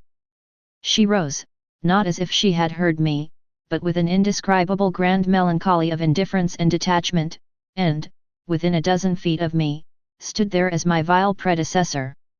Dishonored and tragic, she was all before me, but even as I fixed and, for memory, secured it, the awful image passed away. Dark as midnight in her black dress, her haggard beauty and her unutterable woe, she had looked at me long enough to appear to say that her right to sit at my table was as good as mine to sit at hers. While these instants lasted, indeed, I had the extraordinary chill of feeling that it was I who was the intruder. It was as a wild protest against it that, actually addressing her, "Are you terrible, miserable woman?" I heard myself break into a sound that, by the open door, rang through the long passage and the empty house. She looked at me as if she heard me, but I had recovered myself and cleared the air. There was nothing in the room the next minute but the sunshine and a sense that I must stay. Chapter 16. I had so perfectly expected that the return of my pupils would be marked by a demonstration that I was freshly upset at having to take into account that they were dumb about my absence. Instead of gaily denouncing and caressing me, they made no allusion to my having failed them, and I was left, for the time, on perceiving that she too said nothing, to study Mrs. Grose's odd face. I did this to such purpose that I made sure they had in some way bribed her to silence, a silence that, however, I would engage to break down on the first private opportunity. This opportunity came before tea. I secured 5 minutes with her in the housekeeper's room, where, in the twilight, amid a smell of lately baked bread, but with the place all swept and garnished, I found her sitting in pained placidity before the fire.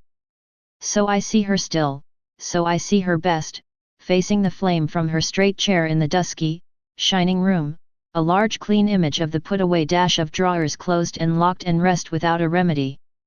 Oh, yes, they asked me to say nothing, and to please them so long as they were there, of course I promised. But what had happened to you? I only went with you for the walk, I said. I had then to come back to meet a friend. She showed her surprise. A friend you? Oh, yes, I have a couple. I laughed. But did the children give you a reason for not alluding to your leaving us? Yes, they said you would like it better. Do you like it better? My face had made her rueful. No, I like it worse. But after an instant I added, did they say why I should like it better? No, Master Miles only said, we must do nothing but what she likes. I wish indeed he would. And what did Flora say? Miss Flora was too sweet. She said, oh, of course, of course. And I said the same. I thought a moment. You were too sweet, too. I can hear you all. But nonetheless, between Miles and me, it's now all out. All out. My companion stared. But what, miss? Everything. It doesn't matter. I've made up my mind. I came home, my dear, I went on, for a talk with Miss Jessel. I had by this time formed the habit of having Mrs. Grose literally well in hand in advance of my sounding that note, so that even now, as she bravely blinked under the signal of my word, I could keep her comparatively firm. A talk. Do you mean she spoke? It came to that. I found her, on my return, in the schoolroom. And what did she say?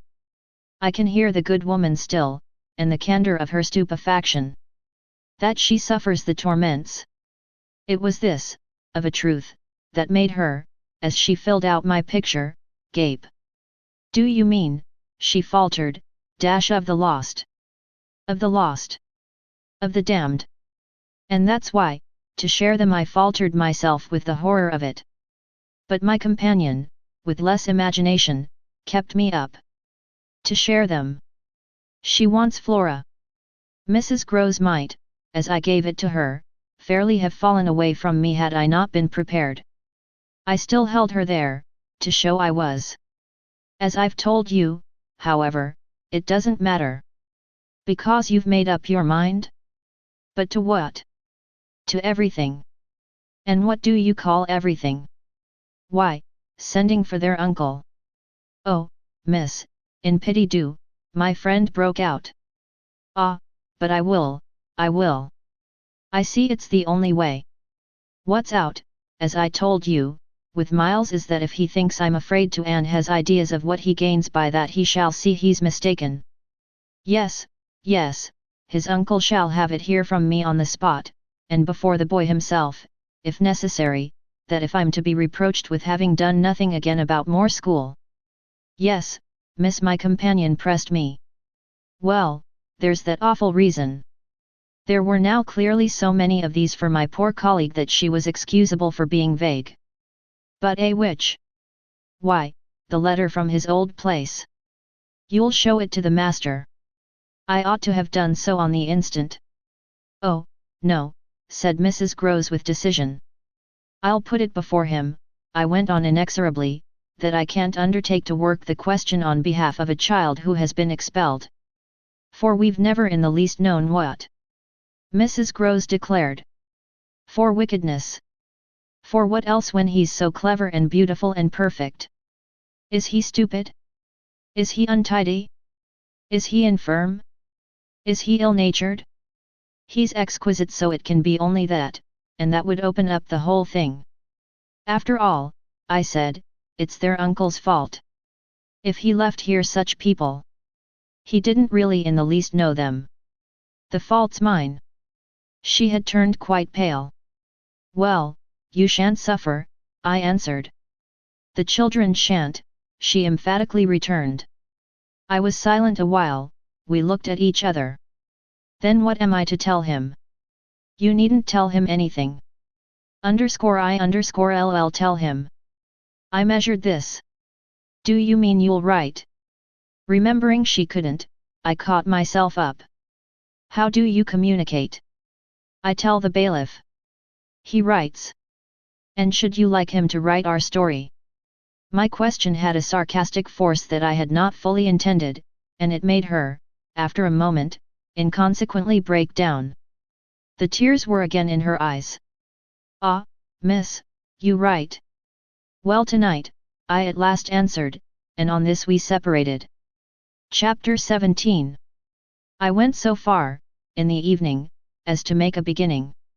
The weather had changed back, a great wind was abroad, and beneath the lamp, in my room, with Flora at peace beside me, I sat for a long time before a blank sheet of paper and listened to the lash of the rain and the batter of the gusts. Finally I went out, taking a candle, I crossed the passage and listened a minute at Miles's door. What, under my endless obsession, I had been impelled to listen for was some betrayal of his not being at rest, and I presently caught one, but not in the form I had expected. His voice tinkled out. I say, you there, come in. It was a gaiety in the gloom. I went in with my light and found him, in bed, very wide awake, but very much at his ease. Well, what are you up to? He asked with a grace of sociability in which it occurred to me that Mrs. Groves, had she been present, might have looked in vain for proof that anything was out. I stood over him with my candle. How did you know I was there? Why, of course I heard you. Did you fancy you made no noise? You're like a troop of cavalry, he beautifully laughed. Then you weren't asleep? Not much. I lie awake and think. I had put my candle, designedly, a short way off, and then, as he held out his friendly old hand to me, had sat down on the edge of his bed. What is it, I asked, that you think of? What in the world, my dear, but you? Ah, the pride I take in your appreciation doesn't insist on that. I had so far rather you slept. Well, I think also, you know, of this queer business of ours. I marked the coolness of his firm little hand. Of what queer business, Miles? Why, the way you bring me up. And all the rest. I fairly held my breath a minute, and even from my glimmering taper there was light enough to show how he smiled up at me from his pillow. What do you mean by all the rest? Oh, you know. I could say nothing for a minute, though I felt, as I held his hand and our eyes continued to meet, that my silence had all the air of admitting his charge, and that nothing in the whole world of reality was perhaps at that moment so fabulous as our actual relation. "Certainly you shall go back to school," I said, "if it be that troubles you. But not to the old place, we must find another, a better." "How could I know it did trouble you, this question, when you never told me so, never spoke of it at all?" His clear, listening face, framed in its smooth whiteness, made him for the minute as appealing as some wistful patient in a children's hospital, and I would have given, as the resemblance came to me, all I possessed on earth really to be the nurse or the sister of charity who might have helped to cure him. Well, even as it was, I perhaps might help.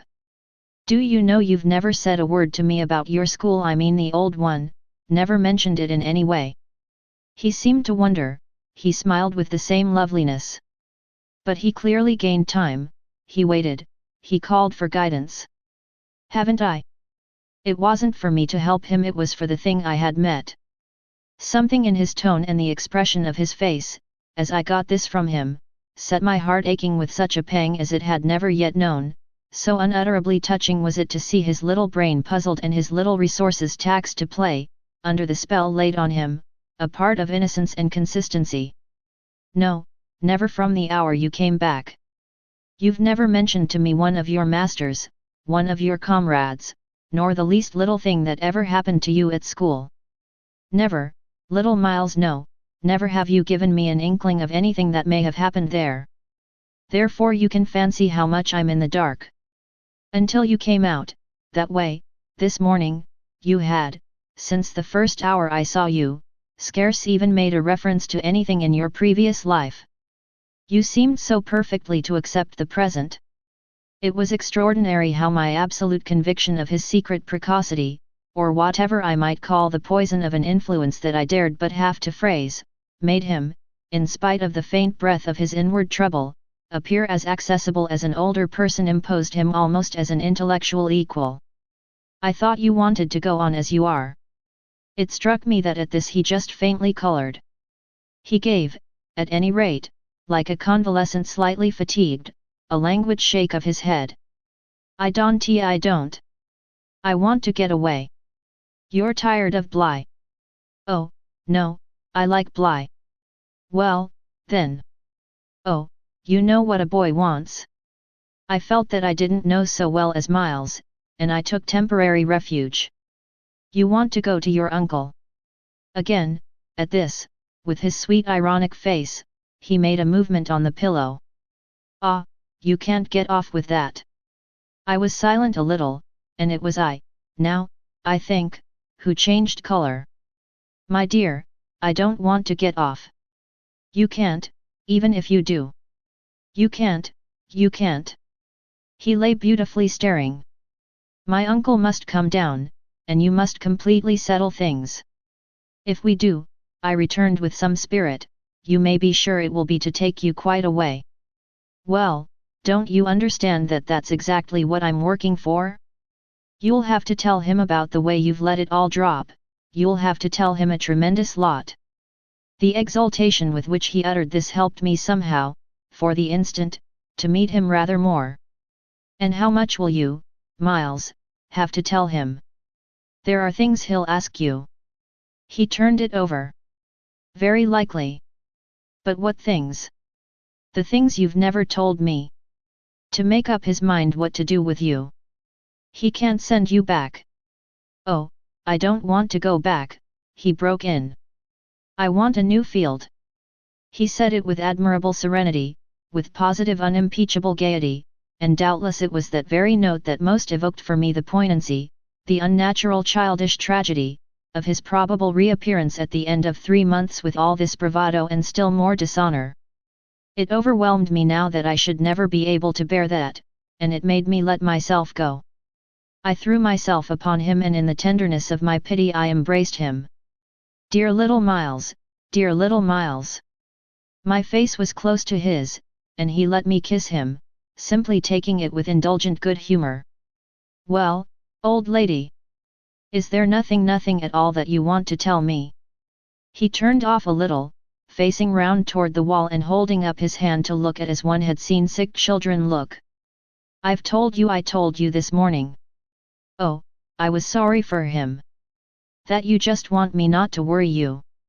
He looked round at me now, as if in recognition of my understanding him, then ever so gently, to let me alone, he replied.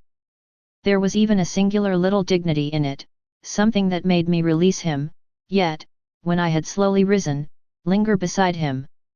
God knows I never wished to harass him, but I felt that merely, at this, to turn my back on him was to abandon or, to put it more truly, to lose him. I've just begun a letter to your uncle, I said. Well, then, finish it. I waited a minute. What happened before? He gazed up at me again. Before what? Before you came back. And before you went away. For some time he was silent, but he continued to meet my eyes. What happened? It made me, the sound of the words, in which it seemed to me that I caught for the very first time a small faint quaver of consenting consciousness, it made me drop on my knees beside the bed and seize once more the chance of possessing him. Dear little Miles, if you knew how I want to help you. It's only that, it's nothing but that, and I'd rather die than give you a pain or do you a wrong. I'd rather die than hurt a hair of you.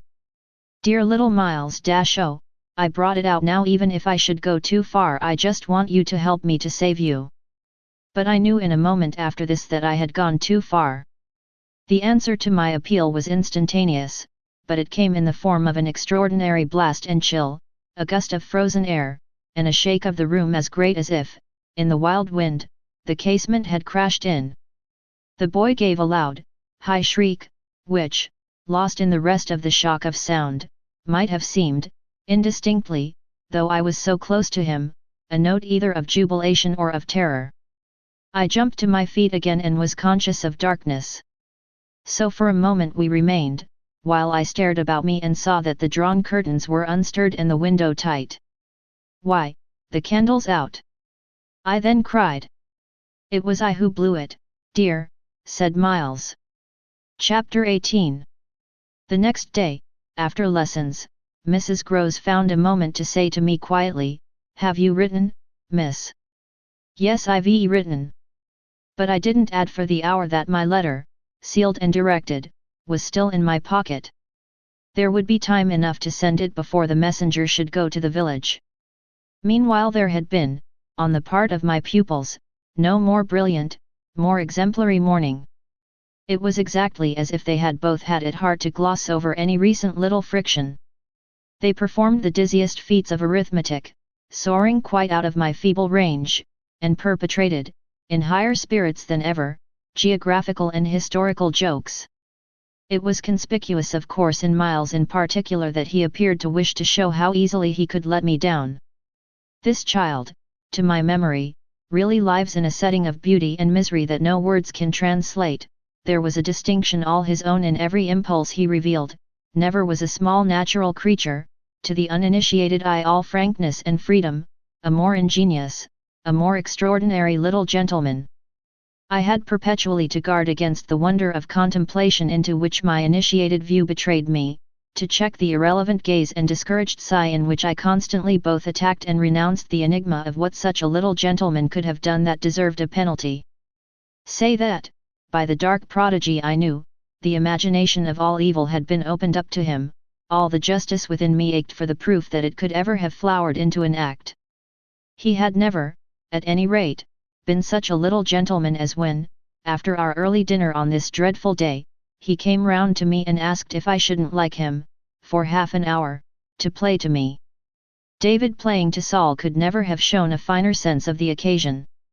It was literally a charming exhibition of tact, of magnanimity, and quite tantamount to his saying outright, "The true knights we love to read about never push an advantage too far."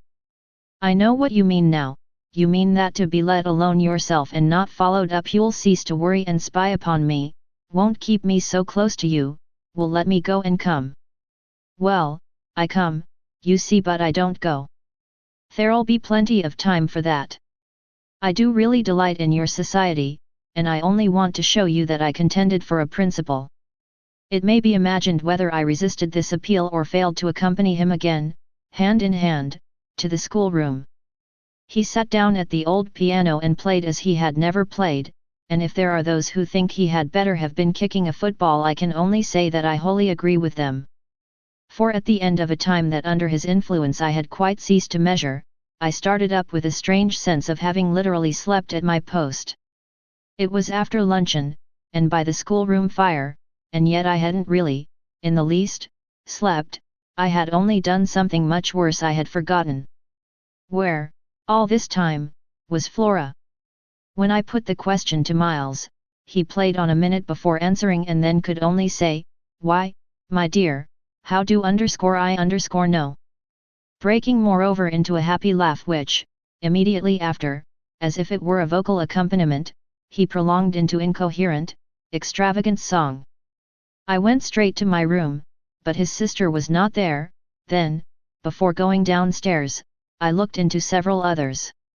As she was nowhere about, she would surely be with Mrs. Groves, whom, in the comfort of that theory, I accordingly proceeded in quest of. I found her where I had found her the evening before, but she met my quick challenge with blank, scared ignorance. She had only supposed that, after the repast, I had carried off both the children, as to which she was quite in her right, for it was the very first time I had allowed the little girl out of my sight without some special provision. Of course now indeed she might be with the maids, so that the immediate thing was to look for her without an air of alarm. This we promptly arranged between us, but when, 10 minutes later and in pursuance of our arrangement, we met in the hall, it was only to report on either side that after guarded inquiries we had altogether failed to trace her. For a minute there, apart from observation, we exchanged mute alarms, and I could feel with what high interest my friend returned me all those I had from the first given her. "She'll be above," she presently said, "in one of the rooms you haven't searched." "No, she's at a distance." I had made up my mind. "She has gone out." Mrs. Groves stared. "Without a hat?" I naturally also looked volumes. "Isn't that woman always without one?" "She's with her." "She's with her," I declared. "We must find them." My hand was on my friend's arm, but she failed for the moment, confronted with such an account of the matter, to respond to my pressure. She communed, on the contrary, on the spot, with her uneasiness. "And where's Master Miles?" "Oh, he's with Quint. They're in the schoolroom." "Lord, miss." My view, I was myself aware, and therefore I suppose my tone had never yet reached so calm an assurance. "The trick's played," I went on, "they've successfully worked their plan." He found the most divine little way to keep me quiet while she went off. "Divine?" Mrs. Groves bewilderedly echoed. "Infernal, then," I almost cheerfully rejoined. "He has provided for himself as well." "But come." She had helplessly gloomed at the upper regions. "You leave him so long with Quint?" "Yes, I don't mind that now." She always ended, at these moments, by getting possession of my hand, and in this manner she could at present still stay me. But after gasping an instant at my sudden resignation, "Because of your letter," she eagerly brought out.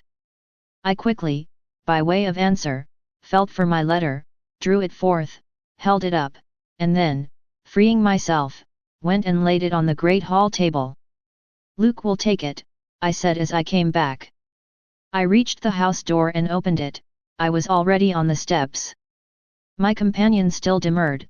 The storm of the night and the early morning had dropped, but the afternoon was damp and grey.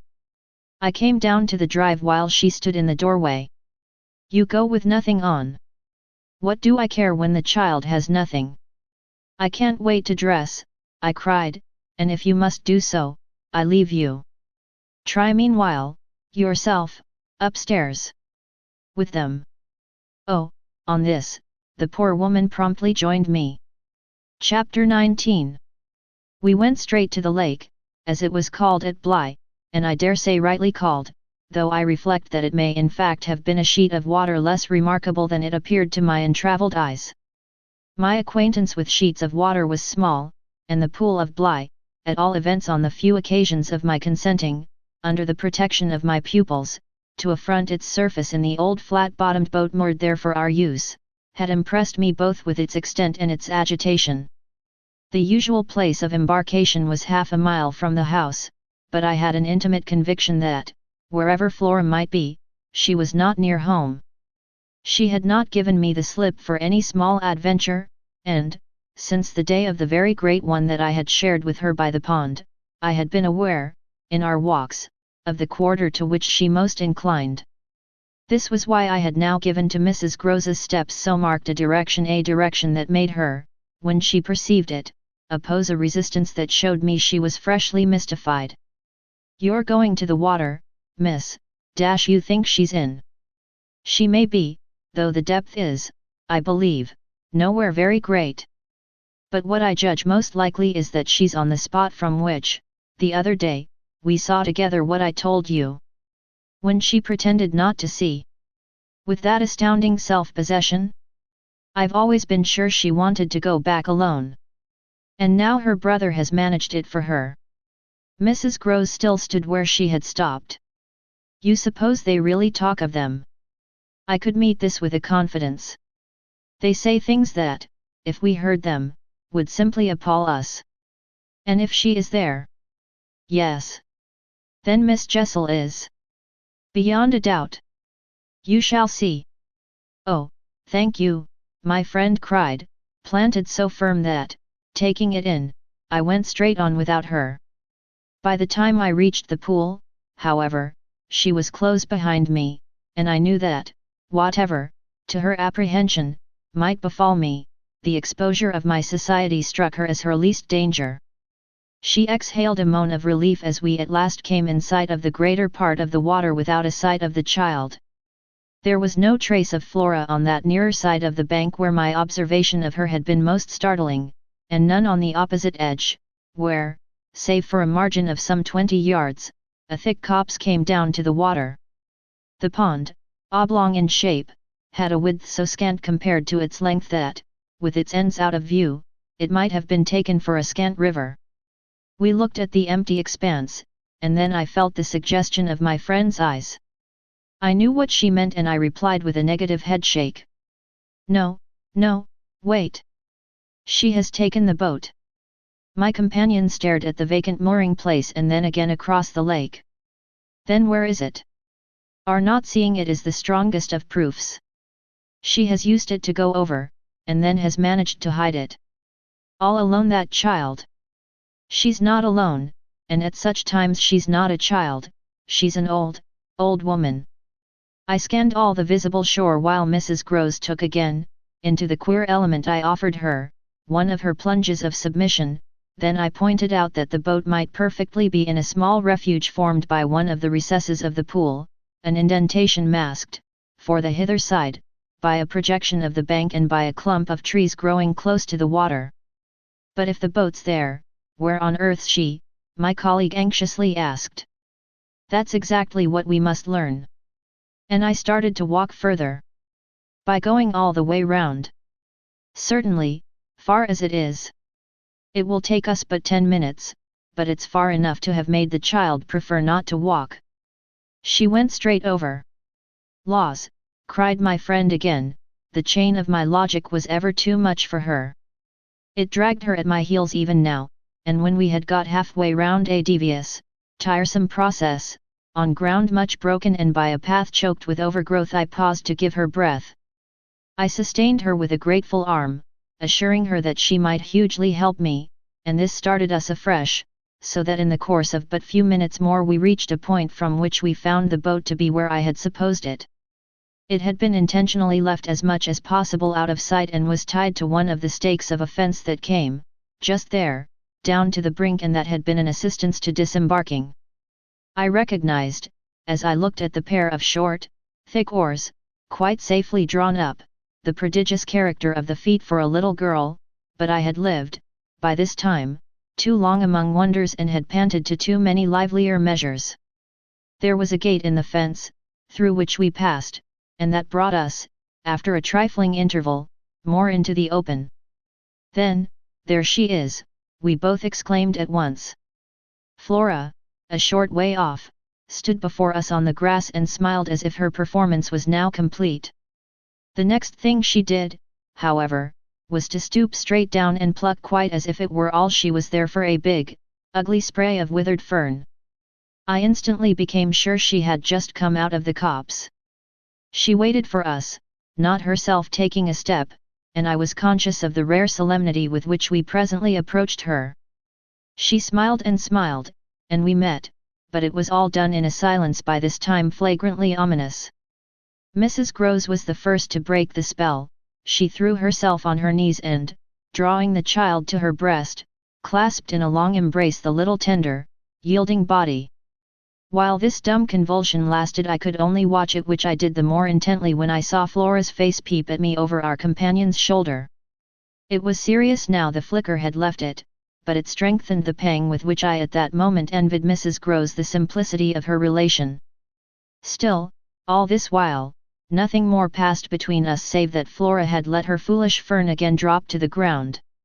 What she and I had virtually said to each other was that pretexts were useless now. When Mrs. Grose finally got up she kept the child's hand, so that the two were still before me, and the singular reticence of our communion was even more marked in the frank look she launched me. "I'll be hanged," it said, "if _I_LL speak." It was Flora who, gazing all over me in candid wonder, was the first. She was struck with our bareheaded aspect. "Why, where are your things?" "Where yours are, my dear," I promptly returned. She had already got back her gaiety, and appeared to take this as an answer quite sufficient. "And where's Miles?" she went on. There was something in the small valor of it that quite finished me. These 3 words from her were, in a flash like the glitter of a drawn blade, the jostle of the cup that my hand, for weeks and weeks, had held high and full to the brim, that now, even before speaking, I felt overflow in a deluge. "I'll tell you if you'll tell me," I heard myself say, then heard the tremor in which it broke. "Well, what?" Mrs. Grose's suspense blazed at me, but it was too late now, and I brought the thing out handsomely. "Where, my pet, is Miss Jessel?" Chapter 20. Just as in the churchyard with Miles, the whole thing was upon us. Much as I had made of the fact that this name had never once, between us, been sounded, the quick, smitten glare with which the child's face now received it fairly likened my breach of the silence to the smash of a pane of glass. It added to the interposing cry, as if to stay the blow, that Mrs. Grose, at the same instant, uttered over my violence the shriek of a creature scared, or rather wounded, which, in turn, within a few seconds, was completed by a gasp of my own. I seized my colleague's arm. "She's there, she's there." Miss Jessel stood before us on the opposite bank exactly as she had stood the other time, and I remember, strangely, as the first feeling now produced in me, my thrill of joy at having brought on a proof. She was there, and I was justified. She was there, and I was neither cruel nor mad. She was there for poor scared Mrs. Grose, but she was there most for Flora, and no moment of my monstrous time was perhaps so extraordinary as that in which I consciously threw out to her with the sense that, pale and ravenous demon as she was, she would catch and understand it, an inarticulate message of gratitude. She rose erect on the spot my friend and I had lately quitted, and there was not, in all the long reach of her desire, an inch of her evil that fell short. This first vividness of vision and emotion were things of a few seconds, during which Mrs. Grose's dazed blink across to where I pointed struck me as a sovereign sign that she too at last saw, just as it carried my own eyes precipitately to the child. The revelation then of the manner in which Flora was affected startled me, in truth, far more than it would have done to find her also merely agitated, for direct dismay was of course not what I had expected. Prepared and on her guard as our pursuit had actually made her, she would repress every betrayal, and I was therefore shaken, on the spot, by my first glimpse of the particular one for which I had not allowed to see her, without a convulsion of her small pink face, not even feign to glance in the direction of the prodigy I announced, but only, instead of that, turn at me an expression of hard, still gravity, an expression absolutely new and unprecedented and that appeared to read and accuse and judge me. This was a stroke that somehow converted the little girl herself into the very presence that could make me quail. I quailed even though my certitude that she thoroughly saw was never greater than at that instant, and in the immediate need to defend myself I called it passionately to witness. "She's there, you little unhappy thing, there, and you see her as well as you see me." I had said shortly before to Mrs. Groves that she was not at these times a child, but an old woman, and that description of her could not have been more strikingly confirmed than in the way in which, for all answer to this, she simply showed me, without a concession, an admission, of her eyes, a countenance of deeper and deeper, of indeed suddenly quite fixed, reprobation. I was by this time, if I can put the whole thing at all together, more appalled at what I may properly call her manner than at anything else, though it was simultaneously with this that I became aware of having Mrs. Groves also, and very formidably, to reckon with. My elder companion, the next moment, at any rate, blotted out everything but her own flushed face and her loud, shocked protest, a burst of high disapproval. "What a dreadful turn, to be sure, miss! Where on earth do you see anything?" I could only grasp her more quickly yet, for even while she spoke the hideous plain presence stood undimmed and undaunted. It had already lasted a minute, and it lasted while I continued, seizing my colleague, quite thrusting her at it and presenting her to it, to insist with my pointing hand. "You don't see her exactly as we see, you mean to say you don't now? She's as big as a blazing fire. Only look, dearest woman, look." She looked, even as I did, and gave me, with her deep groan of negation, repulsion, compassion, the mixture with her pity of her relief at her exemption, a sense, touching to me even then, that she would have backed me up if she could. I might well have needed that, for with this hard blow of the proof that her eyes were hopelessly sealed I felt my own situation horribly crumble. I felt I saw my livid predecessor press, from her position, on my defeat, and I was conscious, more than all, of what I should have from this instant to deal with in the astounding little attitude of Flora.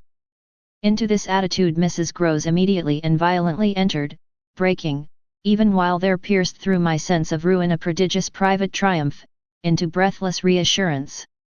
"She isn't there, little lady, and nobody's there, and you never see nothing, my sweet. How can poor Miss Jessel, when poor Miss Jessel's dead and buried? We know, don't we, love, and she appealed, blundering in, to the child.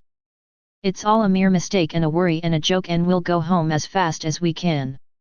Our companion, on this, had responded with a strange, quick primness of propriety, and they were again, with Mrs. Groves on her feet, united, as it were, in pained opposition to me. Flora continued to fix me with her small mask of reprobation, and even at that minute I prayed God to forgive me for seeming to see that, as she stood there holding tight to our friend's dress, her incomparable childish beauty had suddenly failed, had quite vanished. I've said it already, she was hideously, hard, she had turned common and almost ugly. "I don't know what you mean. I see nobody. I see nothing. I never have. I think you're cruel. I don't like you."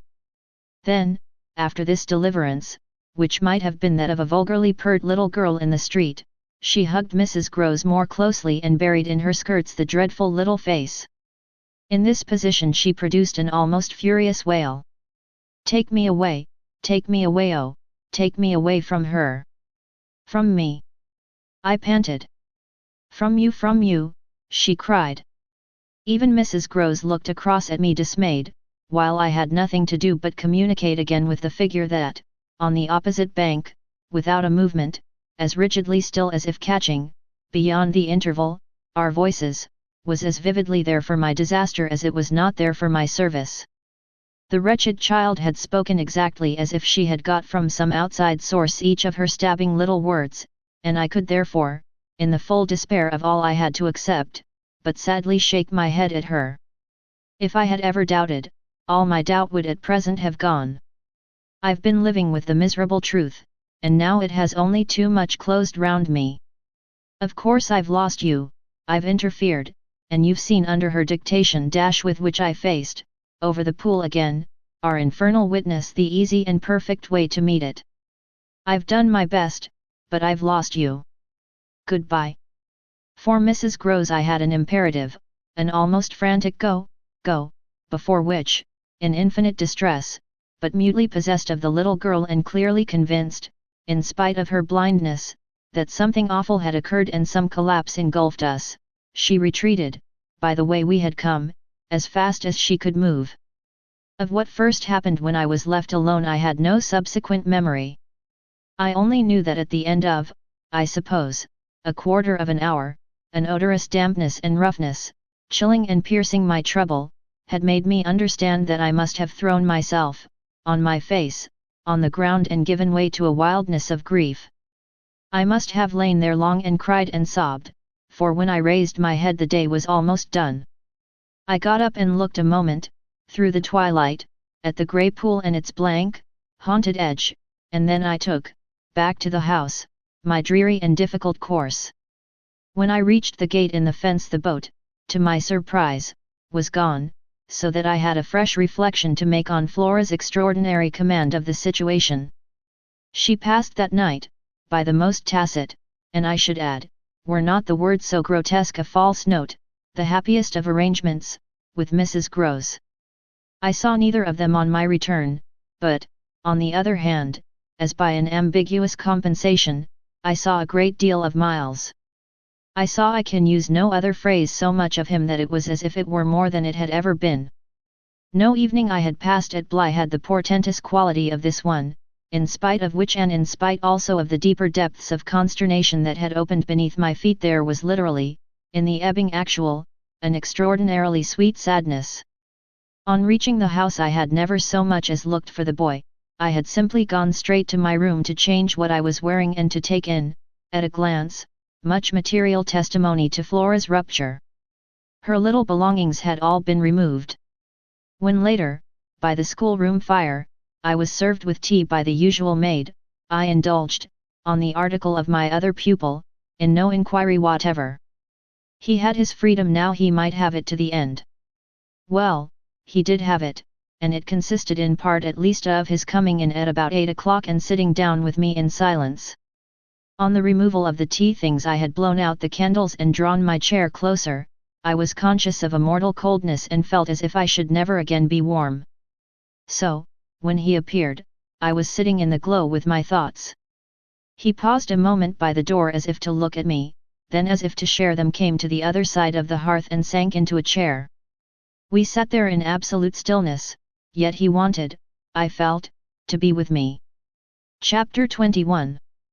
Before a new day, in my room, had fully broken, my eyes opened to Mrs. Groves, who had come to my bedside with worse news. Flora was so markedly feverish that an illness was perhaps at hand. She had passed a night of extreme unrest, a night agitated above all by fears that had for their subject not in the least her former, but wholly her present, governess. It was not against the possible re-entrance of Miss Jessel on the scene that she protested, it was conspicuously and passionately against mine.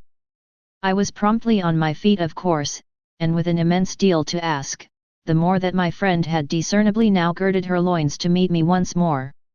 This I felt as soon as I had put to her the question of her sense of the child's sincerity as against my own.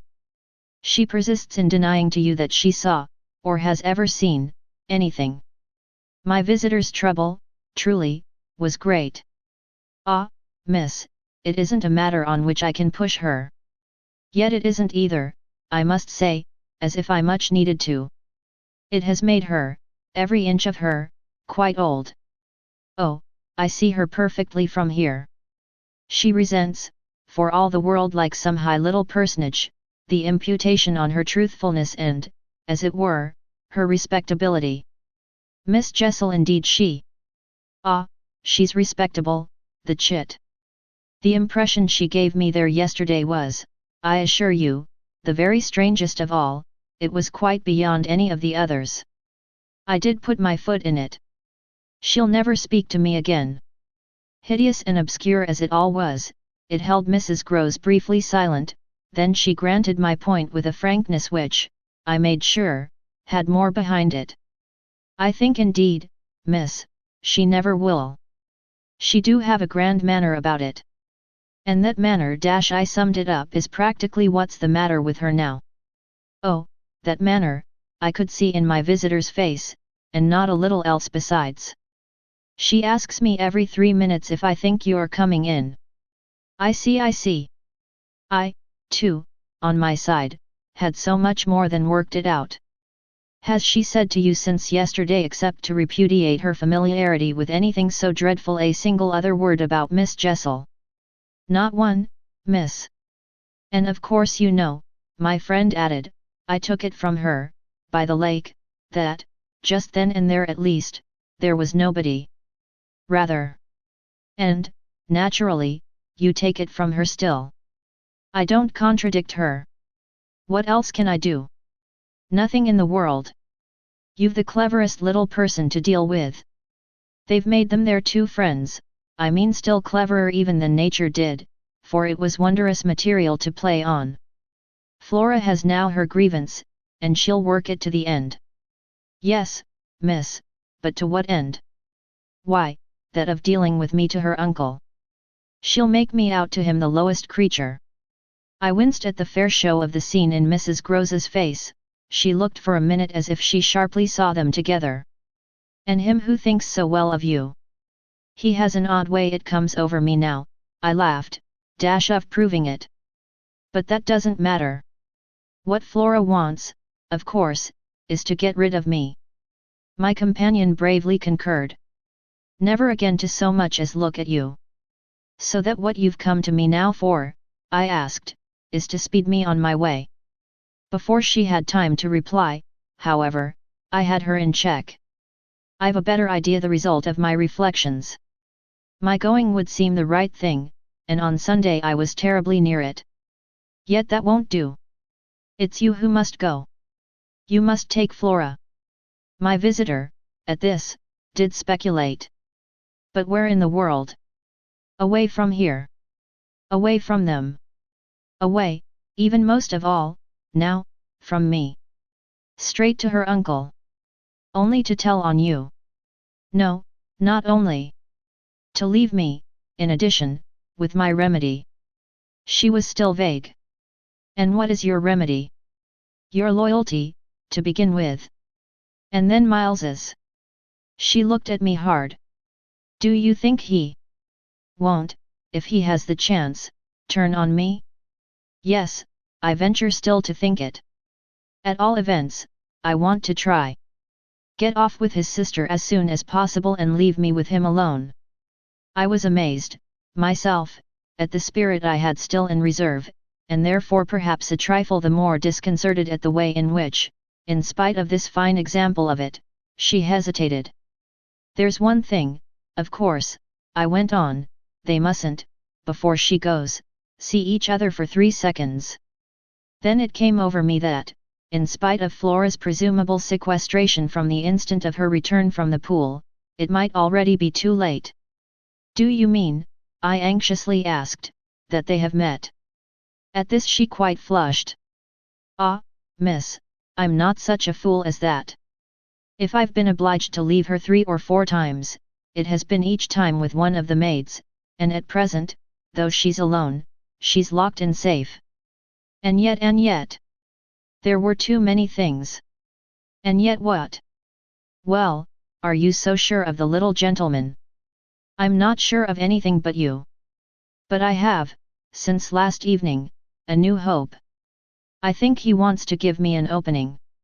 I do believe that poor little exquisite wretch, he wants to speak. Last evening, in the firelight and the silence, he sat with me for 2 hours as if it were just coming.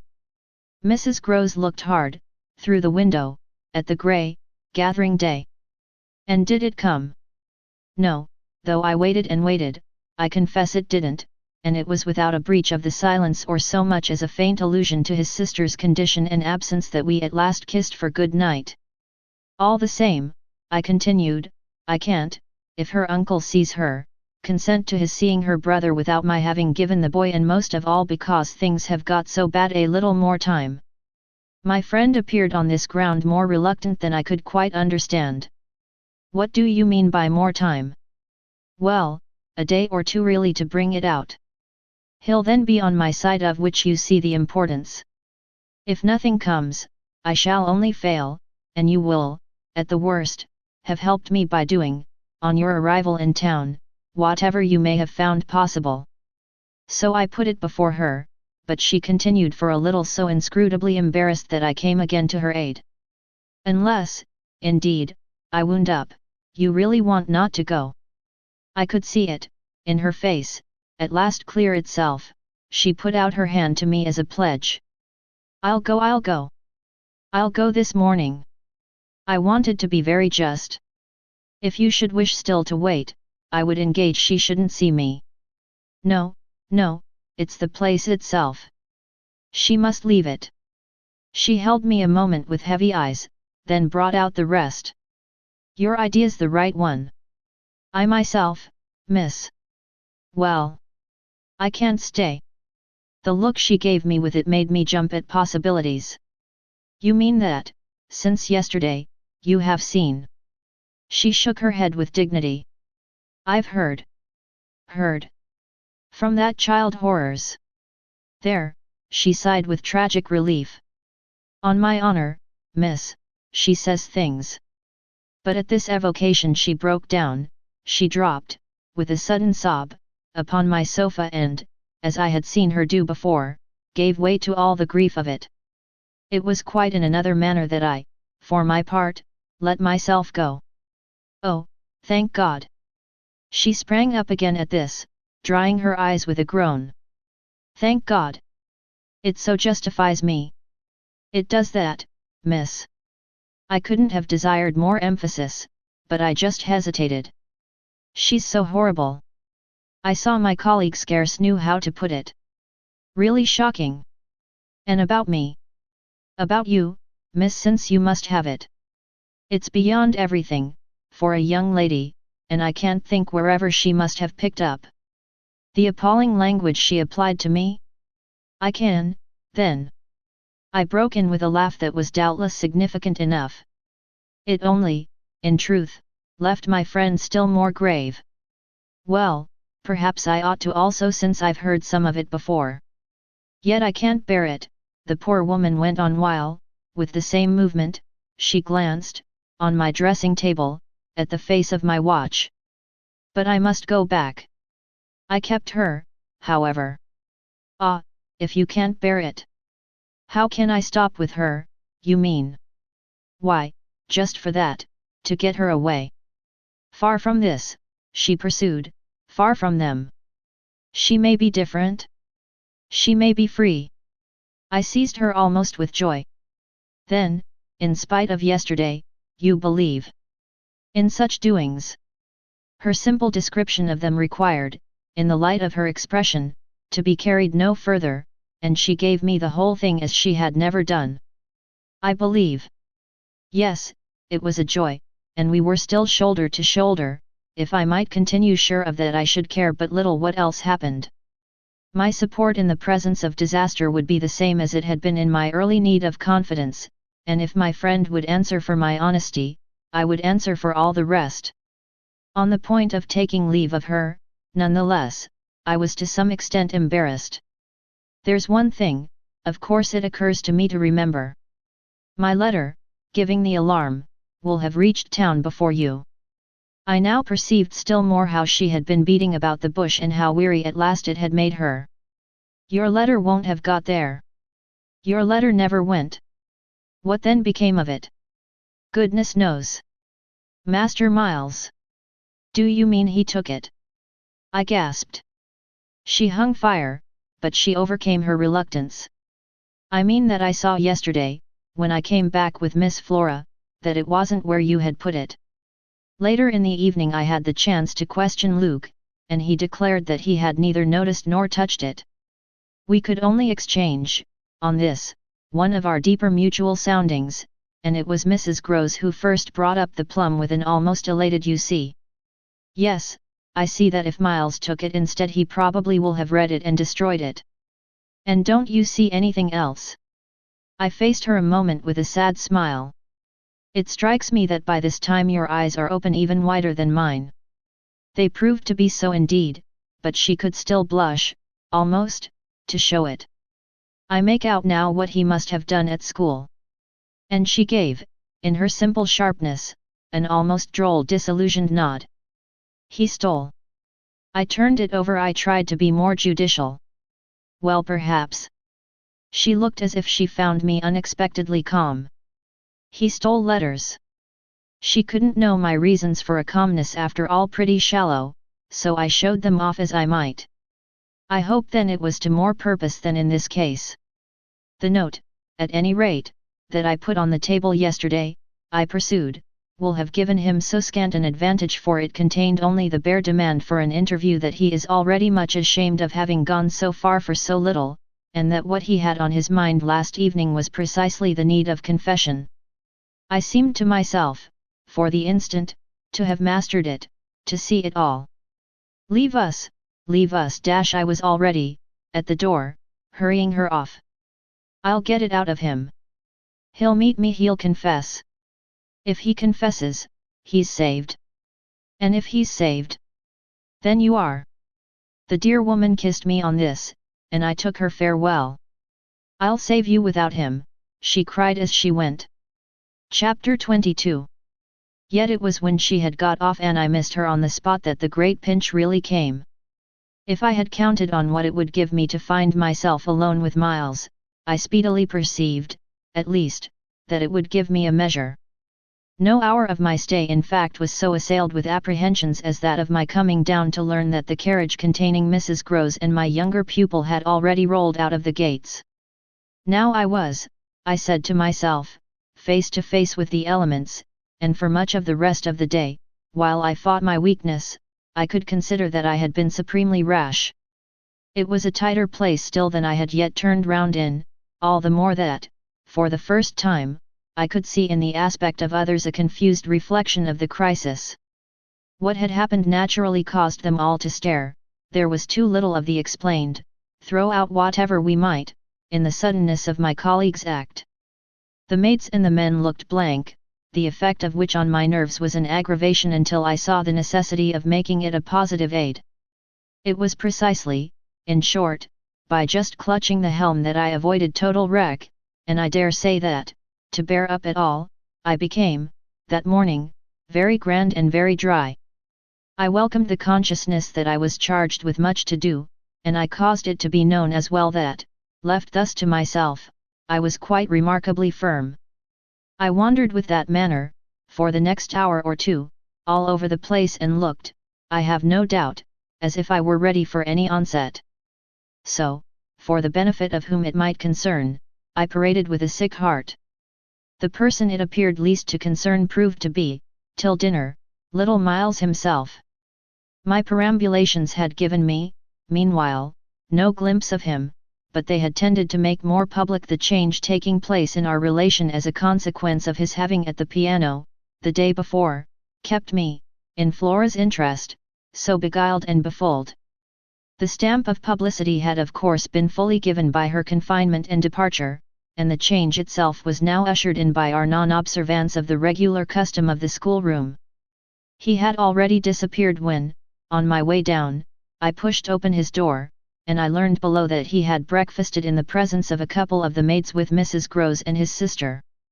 He had then gone out, as he said, for a stroll, than which nothing, I reflected, could better have expressed his frank view of the abrupt transformation of my office. What he would not permit this office to consist of was yet to be settled.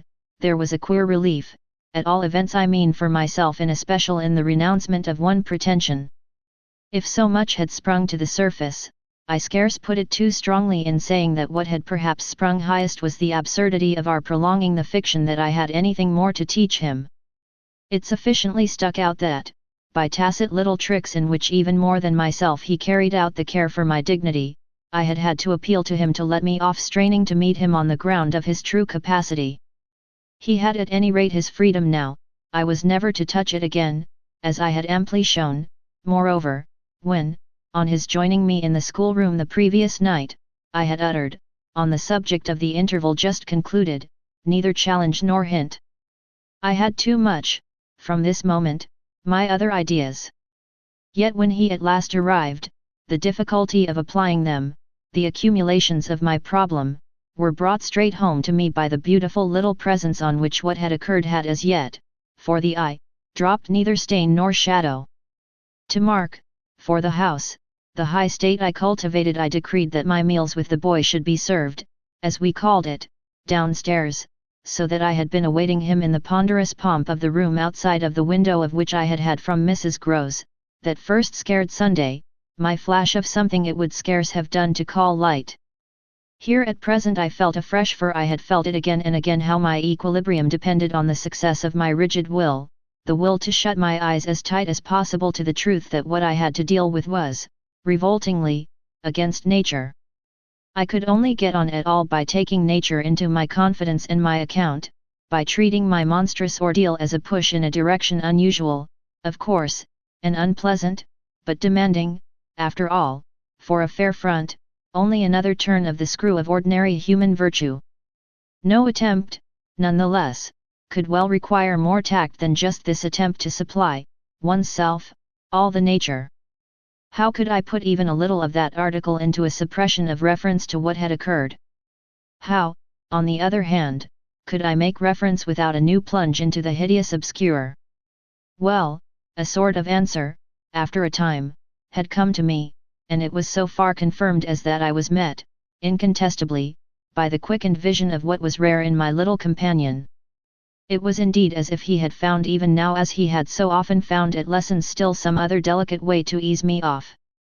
Wasn't there light in the fact which, as we shared our solitude, broke out with a specious glitter it had never yet quite worn, the fact that, opportunity aiding, precious opportunity which had now come, it would be preposterous, with a child so endowed, to forego the help one might wrest from absolute intelligence?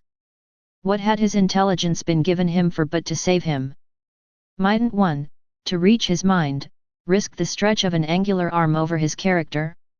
It was as if, when we were face to face in the dining room, he had literally shown me the way.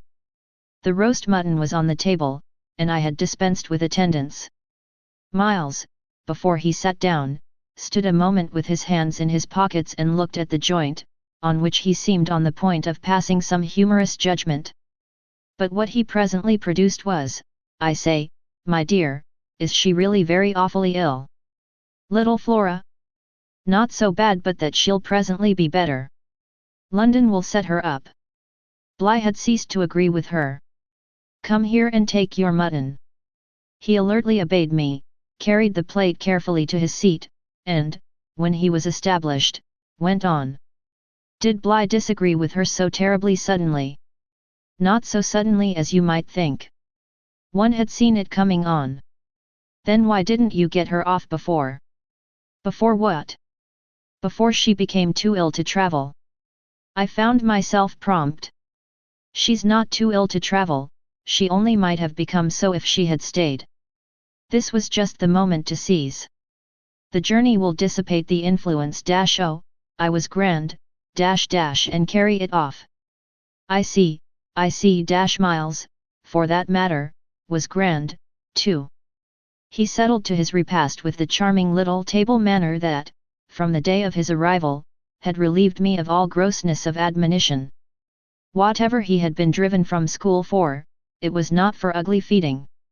He was irreproachable, as always, today, but he was unmistakably more conscious. He was discernibly trying to take for granted more things than he found, without assistance, quite easy, and he dropped into peaceful silence while he felt his situation. Our meal was of the briefest mine a vain pretense, and I had the things immediately removed. While this was done, Miles stood again with his hands in his little pockets and his back to me stood and looked out of the wide window through which, that other day, I had seen what pulled me up. We continued silent while the maid was with us as silent. It whimsically occurred to me, as some young couple who, on their wedding journey, at the inn, feel shy in the presence of the waiter. He turned round only when the waiter had left us. Well, so we're alone. Chapter 23. Oh, more or less. I fancy my smile was pale. Not absolutely. We shouldn't like that. I went on. No, I suppose we shouldn't. Of course we have the others. We have the others, we have indeed the others, I concurred. Yet even though we have them, he returned, still with his hands in his pockets and planted there in front of me, they don't much count, do they? I made the best of it, but I felt wan. It depends on what you call much. Yes, with all accommodation everything depends. On this, however, he faced to the window again and presently reached it with his vague, restless, cogitating step. He remained there a while, with his forehead against the glass, in contemplation of the stupid shrubs I knew and the dull things of November. I had always my hypocrisy of work, behind which, now, I gained the sofa. Steadying myself with it there as I had repeatedly done at those moments of torment that I have described as the moments of my knowing the children to be given to something from which I was barred, I sufficiently obeyed my habit of being prepared for the worst. But an extraordinary impression dropped on me as I extracted a meaning from the boy's embarrassed back, none other than the impression that I was not barred now. This inference grew in a few minutes to sharp intensity and seemed bound up with the direct perception that it was positively he who was. The frames and squares of the great window were a kind of image, for him, of a kind of failure. I felt that I saw him, at any rate, shut in or shut out. He was admirable, but not comfortable, I took it in with a throb of hope. Wasn't he looking, through the haunted pane, for something he couldn't see, and wasn't it the first time in the whole business that he had known such a lapse? The very first, I found it a splendid portent. It made him anxious, though he watched himself, he had been anxious all day and, even while in his usual sweet little manner he sat at table, had needed all his small strange genius to give it a gloss. When he at last turned round to meet me, it was almost as if this genius had succumbed. Well, I think I'm glad Bly agrees with me. You would certainly seem to have seen, these 24 hours, a good deal more of it than for some time before. I hope, I went on bravely, that you've been enjoying yourself. Oh, yes, I've been ever so far, all round about miles and miles away. I've never been so free. He had really a manner of his own, and I could only try to keep up with him. Well, do you like it? He stood there smiling, then at last he put into 2 words, do you? More discrimination than I had ever heard 2 words contain. Before I had time to deal with that, however, he continued as if with the sense that this was an impertinence to be softened. Nothing could be more charming than the way you take it, for of course if we're alone together now it's you that are alone most. But I hope, he threw in, you don't particularly mind having to do with you? I asked. My dear child, how can I help minding? Though I've renounced all claim to your company, you're so beyond me, I at least greatly enjoy it. What else should I stay on for? He looked at me more directly, and the expression of his face, graver now, struck me as the most beautiful I had ever found in it. You stay on just for that? Certainly. I stay on as your friend and from the tremendous interest I take in you till something can be done for you that may be more worth your while. That needn't surprise you. My voice trembled so that I felt it impossible to suppress the shake. Don't you remember how I told you, when I came and sat on your bed the night of the storm, that there was nothing in the world I wouldn't do for you? Yes, yes. He, on his side, more and more visibly nervous, had a tone to master, but he was so much more successful than I that, laughing out through his gravity, he could pretend we were pleasantly jesting. Only that, I think, was to get me to do something for you. It was partly to get you to do something, I conceded. But, you know, you didn't do it. Oh, yes, he said with the brightest superficial eagerness, you wanted me to tell you something. That's it. Out, straight out. What you have on your mind, you know. Ah, then, is that what you've stayed over for? He spoke with a gaiety through which I could still catch the finest little quiver of resentful passion, but I can't begin to express the effect upon me of an implication of surrender even so faint. It was as if what I had yearned for had come at last only to astonish me. Well, yes, I may as well make a clean breast of it. It was precisely for that. He waited so long that I supposed it for the purpose of repudiating the assumption on which my action had been founded, but what he finally said was, "Do you mean now here? There couldn't be a better place or time." He looked round him uneasily, and I had the rare, the queer, impression of the very first symptom I had seen in him of the approach of immediate fear. It was as if he were suddenly afraid of me, which struck me indeed as perhaps the best thing to make him. Yet in the very pang of the effort I felt it vain to try sternness, and I heard myself the next instant so gentle as to be almost grotesque. "You want so to go out again?" "Awfully." He smiled at me heroically, and the touching little bravery of it was enhanced by his actually flushing with pain. He had picked up his hat, which he had brought in, and stood twirling it in a way that gave me, even as I was just nearly reaching port, a perverse horror of what I was doing.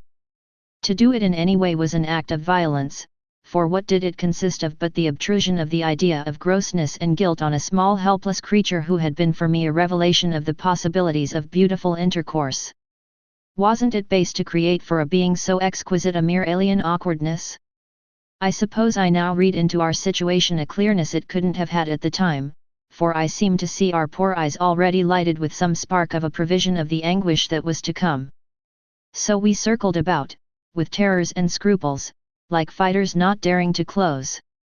But it was for each other we feared. That kept us a little longer suspended and unbruised. "I'll tell you everything," Miles said. "I mean, I'll tell you anything you like. You'll stay on with me, and we shall both be all right, and I will tell you I will. But not now." "Why not now?" My insistence turned him from me and kept him once more at his window in a silence during which, between us, you might have heard a pin drop.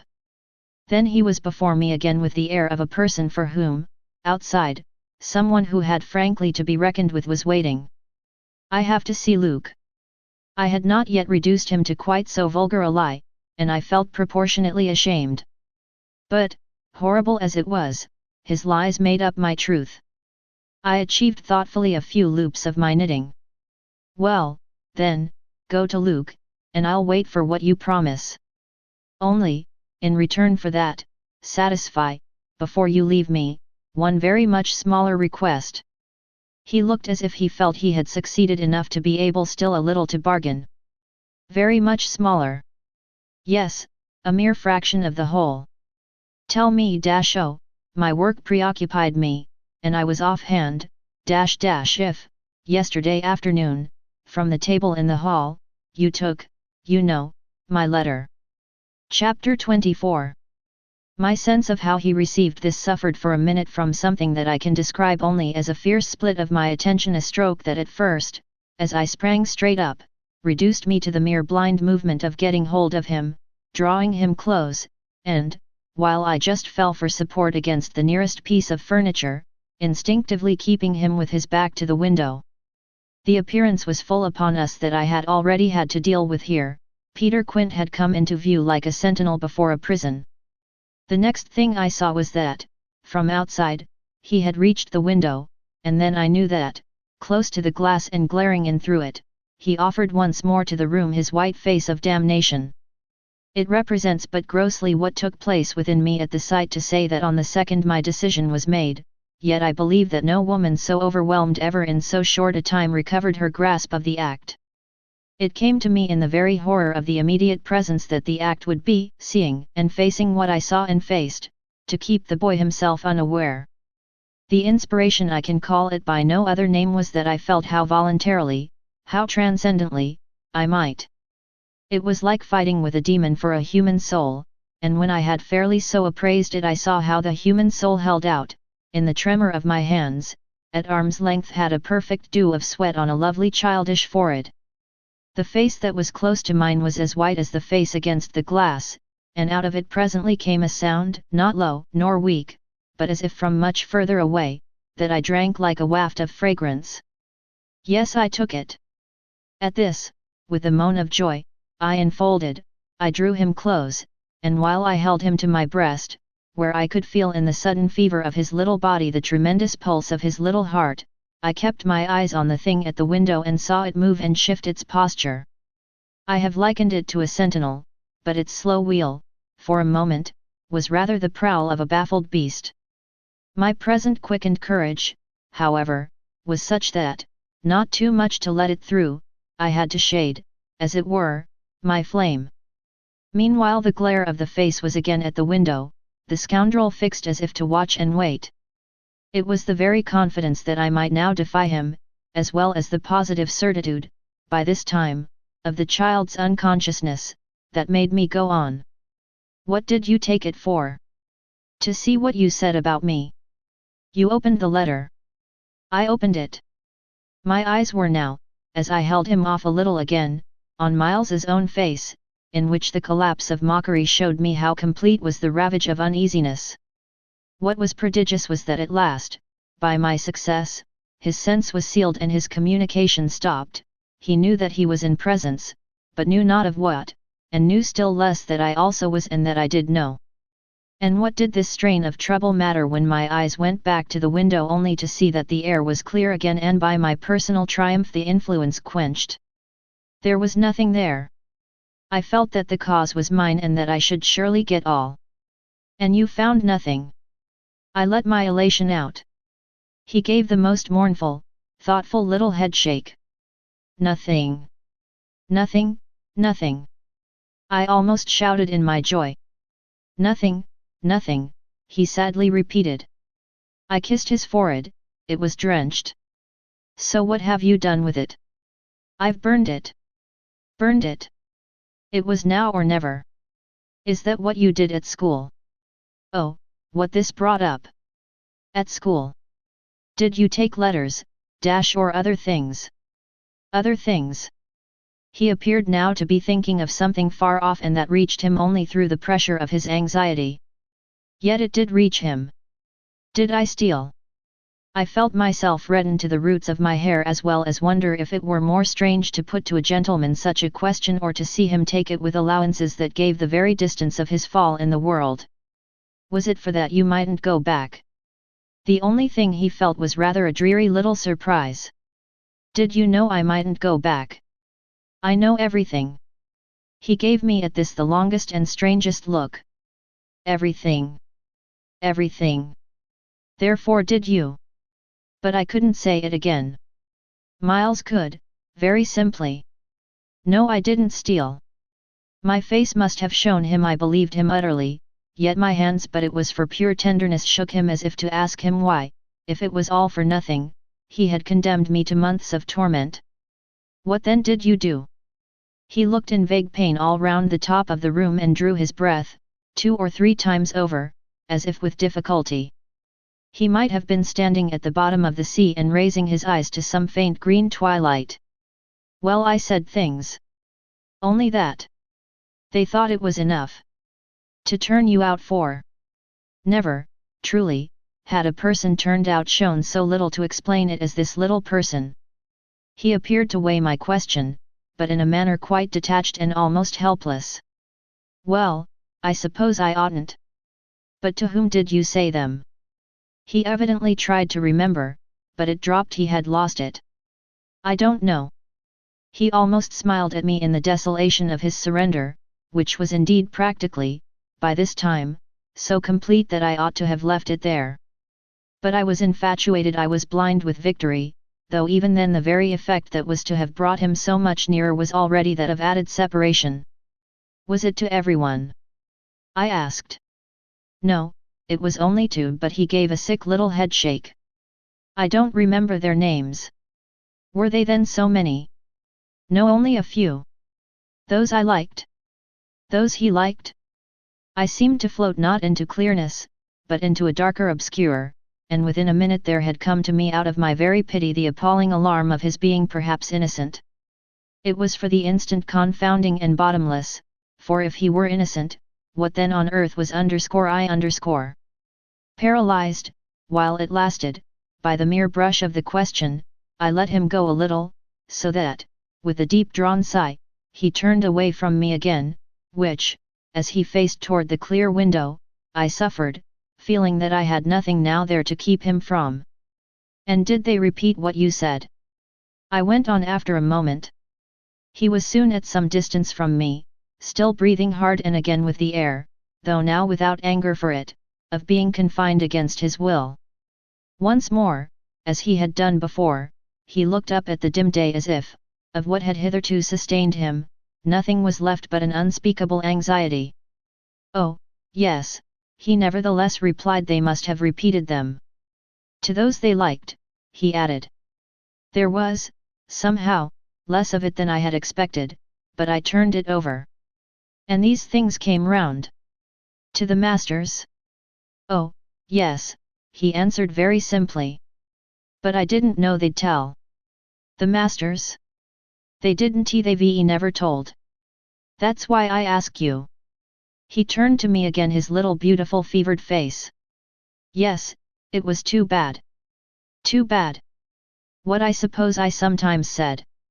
To write home. I can't name the exquisite pathos of the contradiction given to such a speech by such a speaker, I only know that the next instant I heard myself throw off with homely force, stuff and nonsense. But the next after that I must have sounded stern enough. What were these things? My sternness was all for his judge, his executioner, yet it made him avert himself again, and that movement made me, with a single bound and an irrepressible cry, spring straight upon him.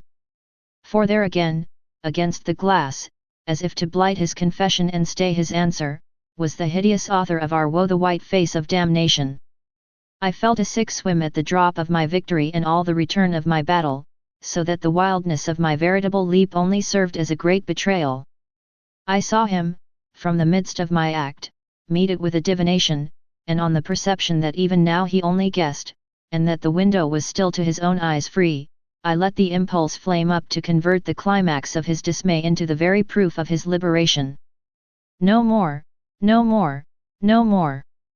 I shrieked, as I tried to press him against me, to my visitant. Is she here? Miles panted as he caught with his sealed eyes the direction of my words. Then as his strange she staggered me and, with a gasp, I echoed it, Miss Jessel, Miss Jessel, he with a sudden fury gave me back. I seized, stupefied, his supposition some sequel to what we had done to Flora, but this made me only want to show him that it was better still than that. It's not Miss Jessel. But it's at the window straight before us. It's there, the coward horror, there for the last time. At this, after a second in which his head made the movement of a baffled dog's on a scent and then gave a frantic little shake for air and light, he was at me in a white rage, bewildered, glaring vainly over the place and missing wholly, though it now, to my sense, filled the room like the taste of poison, the wide, overwhelming presence. It's he. I was so determined to have all my proof that I flashed into ice to challenge him. Whom do you mean by he? Peter Quint, you devil! His face gave again, round the room, its convulsed supplication. Where? They are in my ears still, his supreme surrender of the name and his tribute to my devotion. What does he matter now, my own, what will he ever matter? I have you, I launched at the beast, but he has lost you forever. Then, for the demonstration of my work, there, I said to Miles. But he had already jerked straight round, stared, glared again, and seen but the quiet day. With the stroke of the loss I was so proud of, he uttered the cry of a creature hurled over an abyss, and the grasp with which I recovered him might have been that of catching him in his fall. I caught him, yes, I held him, it may be imagined with what a passion, but at the end of a minute I began to feel what it truly was that I held. We were alone with the quiet day, and his little heart, dispossessed, had stopped. The end. Here's a summary of the story. The Turn of the Screw by Henry James is a complex and psychologically eerie novella. The story begins with an unnamed governess who is hired to care for two young orphans, Miles and Flora, at a remote country estate called Bly. The children's uncle, who is their guardian and employer, gives her full authority over the children's upbringing but insists that he be spared any involvement or knowledge of their lives. Initially, life at Bly appears idyllic. The governess develops a strong bond with the children, and they seem well behaved. However, the tranquility is shattered when the governess begins to see mysterious figures lurking around the estate. She describes two ghosts, Peter Quint, the former valet, and Miss Jessel, the former governess, both of whom are deceased but seem to have a malevolent influence over the children. The governess becomes increasingly obsessed with protecting the children from the malevolent spirits, but her behavior becomes erratic, and she starts to doubt her own sanity. She believes that the children can also see the ghosts but refuse to acknowledge them. As her fears intensify, the governess confronts the children, accusing them of conspiring with the ghosts. This confrontation leads to a climactic and emotional scene. The story concludes with a shocking and ambiguous ending, leaving readers to interpret whether the ghosts were real supernatural entities or manifestations of the governess's imagination. It also raises questions about the reliability of the governess as a narrator, the nature of innocence and corruption in children, and the consequences of unchecked obsession. The Turn of the Screw is known for its psychological complexity and ambiguity, and it remains a subject of debate and analysis among literary scholars. It explores themes of innocence and corruption, the power of the imagination, and the blurred boundaries between reality and the supernatural. The Turn of the Screw by Henry James offers several key learning points and themes that have intrigued readers and scholars for generations. 1. Ambiguity and unreliable narration. The novella is a prime example of unreliable narration, as the governess's perspective and her interpretation of events are open to multiple interpretations. This ambiguity challenges readers to consider the reliability of narrators in literature and the extent to which the supernatural elements may be products of her imagination. 2. The corruption of innocence. The story explores the theme of innocence and its vulnerability to corruption. The governess is obsessed with protecting the children from perceived malevolent influences, but her actions may contribute to the very corruption she fears. 3. The supernatural and psychological horror. The Turn of the Screw blends elements of supernatural and psychological horror. It keeps readers in suspense by blurring the lines between what is genuinely supernatural and what might be the result of the governess's psychological instability. 4. The power of suggestion. The novella demonstrates the power of suggestion and how it can shape perceptions and behavior. The governess's beliefs about the ghosts and her insistence that the children see them have a profound impact on the story's development. 5. The effects of isolation. Isolation, both physical and psychological, plays a significant role in the story. The remote setting of Bly and the governess's increasing isolation contribute to her sense of unease and paranoia. 6. The complexities of governess-child relationships. The novella raises questions about the dynamics of governess-child relationships in the 19th century. The governess's authority and her emotional attachment to the children create a complex dynamic that becomes central to the story. 7. The price of obsession. The governess's obsession with protecting the children from perceived threats ultimately takes a toll on her mental and emotional well-being. The story serves as a cautionary tale about the dangers of unchecked obsession. In summary, The Turn of the Screw is a psychologically complex and morally ambiguous work that prompts readers to grapple with questions of reality, innocence, and the boundaries between the natural and the supernatural. Its enduring power lies in its ability to provoke discussion and debate about its meaning and the true nature of the haunting at Bly. Thank you for listening.